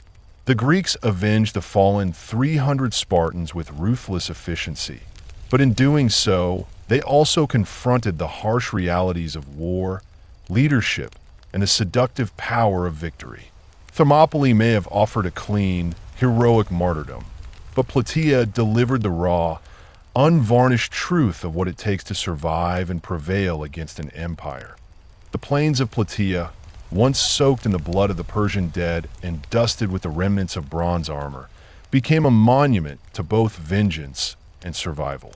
It was a battlefield where discipline and courage triumphed over overwhelming odds, where strategy and endurance shaped destiny, and where the consequences of victory revealed the fragile line between heroism and hubris. The story of Plataea is not just a story of war. It is a story of civilization fighting for its very existence, of men and women whose choices and sacrifices determined the fate of generations yet unborn. After Plataea, the Greeks faced a new reality. The immediate threat of Persia was gone, but the victory brought challenges of its own. The city-states had fought together, yet they were fundamentally different in culture, governance, and ambition. Athens returned to its city, scarred but victorious, and began rebuilding with unprecedented speed and ambition. The walls of Athens were rebuilt stronger than ever. Its fleet expanded, and the Delian League was formed to ensure that Persia could never return. Tribute flowed in from allies, and Athens' wealth and influence skyrocketed, laying the foundation for its golden age. Temples, public buildings, and works of art blossomed in the city, each a testament to survival, resilience, and the spoils of victory. Sparta, on the other hand, retreated into its disciplined, austere existence. The city celebrated the bravery of its soldiers, but also struggled with the aftermath of war and the shadow of Pausanias' ambition. Victory had come at a cost. Discipline had been tested to its limits, and the temptations of power and luxury, as seen in Pausanias' behavior, reminded the Spartans that even their legendary restraint could falter. Sparta would continue to dominate on land, but the rise of Athenian naval power created a tense rivalry. The alliance that had saved Greece now began to fracture, each city-state eyeing its own advantage. The soldiers who survived Plataea returned home as heroes, but the battlefield had left its mark. Men who had endured days of thirst, heat, and relentless arrow volleys had been forged in fire. They carried memories of comrades dying beside them, of the chaos of a battlefield that shifted from methodical formation to raw slaughter in an instant. The victory was a testament to their discipline, courage, and unyielding resolve, but it was also a grim reminder of what war demanded. Tales of heroism, like Aramnestos striking down Mardonius, were celebrated for generations, serving both as inspiration and as a warning of the cost of freedom. Plataea also became a case study in strategy and leadership. The Greeks' patience, their refusal to charge recklessly despite harassment, and their careful coordination exemplified the best of hoplite tactics. Discipline, timing, and endurance won the day as much as brute strength. The battle showed that even when outnumbered, a well-trained and well-led force could overcome a larger, more mobile opponent. It was a lesson in the importance of morale, cohesion, and calculated risk, one that would be studied and admired by generals for centuries. Yet, Plataea was more than just a military lesson. It exposed the moral complexity of war. The Greeks did not spare their enemies. The Persians trapped in the stockade were slaughtered without mercy. The battlefield became a testament to vengeance and survival, where anger, trauma, and the drive to protect one's homeland dictated every action. The brutality was both a product of necessity and a reflection of the Greek resolve to ensure Persia could never again threaten their cities. Survival demanded harshness, and vengeance demanded ruthlessness. In the wider context, Plataea changed the course of Greek history. It secured freedom from Persia, allowed Athens to rise, and demonstrated the effectiveness of Greek unity in the face of overwhelming odds. Yet, it also sowed seeds of future conflict. The alliance that had crushed Persia began to unravel as city-states pursued their own interests. Sparta remained dominant on land, Athens on sea, and the tension between them set the stage for decades of rivalry. Victory had been achieved, but the struggle for power among the Greeks themselves was just beginning. The legacy of Plataea is profound. It is a story of resilience, strategy, discipline, and the unforgiving nature of war. It is a reminder that victory is never simple, that it carries both glory and danger, and that the line between heroism and hubris is perilously thin. The plains of Plataea became a symbol of survival against overwhelming odds, a testament to human courage and determination, and a stark warning that triumph comes at a terrible cost. After the dust of Plataea settled and the bodies of the fallen Persians were cleared, the Greeks began to fully comprehend what they had achieved. The enormity of the victory was staggering. Tens of thousands of trained warriors of the Persian Empire, the same forces that had marched unchallenged through Greece, lay dead. The threat that had once seemed unstoppable was finally gone. The survivors, exhausted and traumatized, returned to their city-states, carrying not only tales of heroism, but the indelible marks of a battle that had tested every limit of endurance, courage, and leadership. The victory at Plataea was not a clean or easy triumph. It was bloody, chaotic, and brutal, yet it had secured the freedom of Greece and the survival of its people. Athens emerged from the war transformed. No longer a city of refugees, it became a beacon of power, wealth, and culture. The Delian League consolidated naval dominance. Tribute flowed in, and Athens entered its golden age. Sparta, while victorious, returned to its austere way of life. Yet the memory of Plataea lingered as a reminder of both glory and the fragile line between honor and obsession. The battle had proven that Greek unity, discipline, and strategic thinking could overcome even the most formidable of enemies. But it had also shown how easily victory could corrupt. Pausanias, the hero of Plataea, became the embodiment of that warning. Though he had commanded the decisive victory, the temptations of power and luxury that he glimpsed in the Persian camp slowly consumed him. His behavior grew erratic. He abandoned Spartan austerity for Persian-style indulgence, surrounded himself with foreign guards, and, according to rumor, even contemplated betraying his own city-state. The very victory he had won with iron discipline planted the seeds of his personal downfall. The Spartan ephors, forced to act to protect the city, eventually trapped Pausanias in the temple of Athena, bricking him inside where he died alone, a prisoner of his own ambition and greed. The man who had faced the full might of Persia and emerged victorious had fallen victim to his own desires. Plataea's legacy was not only in its immediate military outcome, but in the story it left behind. The harsh reality of war, the fine line between heroism and hubris, and the unflinching courage required to face annihilation and survive. It showed the cost of freedom, the weight of leadership, and the bitter taste of vengeance exacted after unspeakable loss. For the Greeks, it was both a triumph and a warning, a story told to generations as proof of what unity, discipline, and courage could achieve, and of how even the greatest victories could sow the seeds of tragedy. The Battle of Plataea was not just another ancient fight. It was the defining moment when Greece, bloodied but unbroken, stood tall against the greatest empire the world had ever seen. It proved that ordinary men, disciplined and determined, could confront and defeat seemingly insurmountable odds. It taught lessons in strategy, endurance, and the brutal realities of war that echo even today. And yet, it also reminded the victors that triumph comes with its own burdens, that the glory of battle is inseparable from the cost in human life, and that even heroes can fall. When we remember the 300 Spartans at Thermopylae, we must also remember the 10,000 who came after them at Plataea, who avenged their brothers, defended their homes, and shaped the future of the Greek world with steel, courage, and relentless determination. It was a victory soaked in blood, forged in discipline, and carried by men who would not yield.